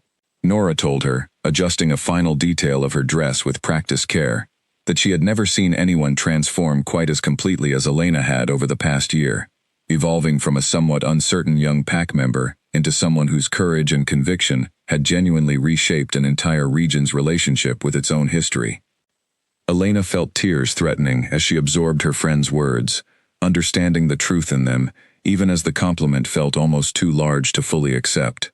She thought, as she often did during quiet reflective moments, of that terrifying night when the blizzard first separated her from everything familiar, when she had never have imagined that surviving that single deadly storm would ultimately lead her to this moment, standing on the threshold of marrying a man whose own painful history had become so completely intertwined with her own transformation and growth.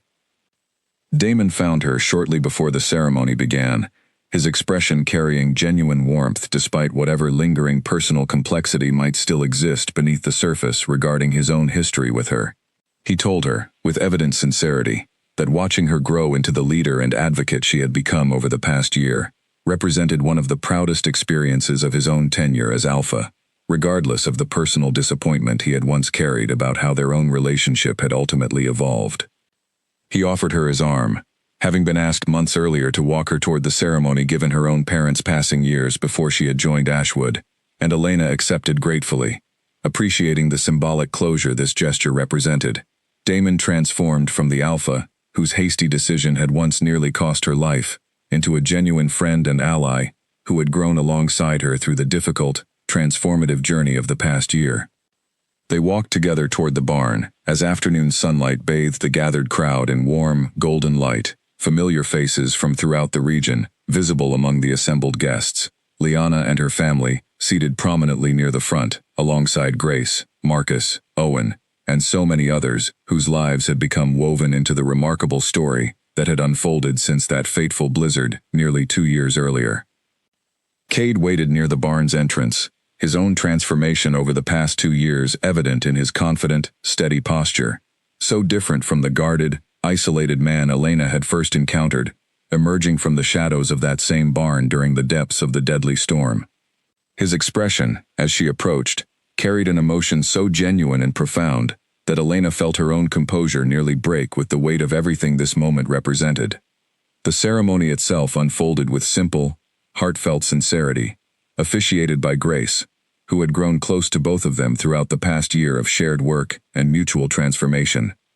She spoke briefly of the remarkable journey that had brought Elena and Cade together, acknowledging the deadly storm, the forbidden barn, the painful history uncovered and finally reckoned with, and the broader regional healing that had rippled outward from their own personal love story. As Elena and Cade exchanged their vows, promising partnership and mutual support through whatever future challenges might still lie ahead, Elena felt the full weight and beauty of everything the past 2 years had brought her, understanding with complete clarity that the terrifying night that had once seemed like the worst experience of her life had ultimately delivered her to exactly the future she had needed, even if she could never have predicted or planned such an unlikely, transformative path. The celebration that followed stretched long into the evening, wolves from 7 different packs sharing food, music, and joyful conversation across boundaries that had once seemed impossibly rigid and permanent. Elena moved through the gathering with Cade at her side, greeting friends and allies who had become part of their extended community through the remarkable work of the past 2 years, feeling profound gratitude for every difficult, sometimes dangerous step that had led them all to this moment of genuine, shared celebration. As the evening deepened and stars began emerging above the celebration still unfolding around the barn, Elena found a quiet moment to slip away with Cade, both of them walking together toward the small rise overlooking the compound where they had first stood together, watching sunset paint the sky during those early, uncertain days of their growing connection.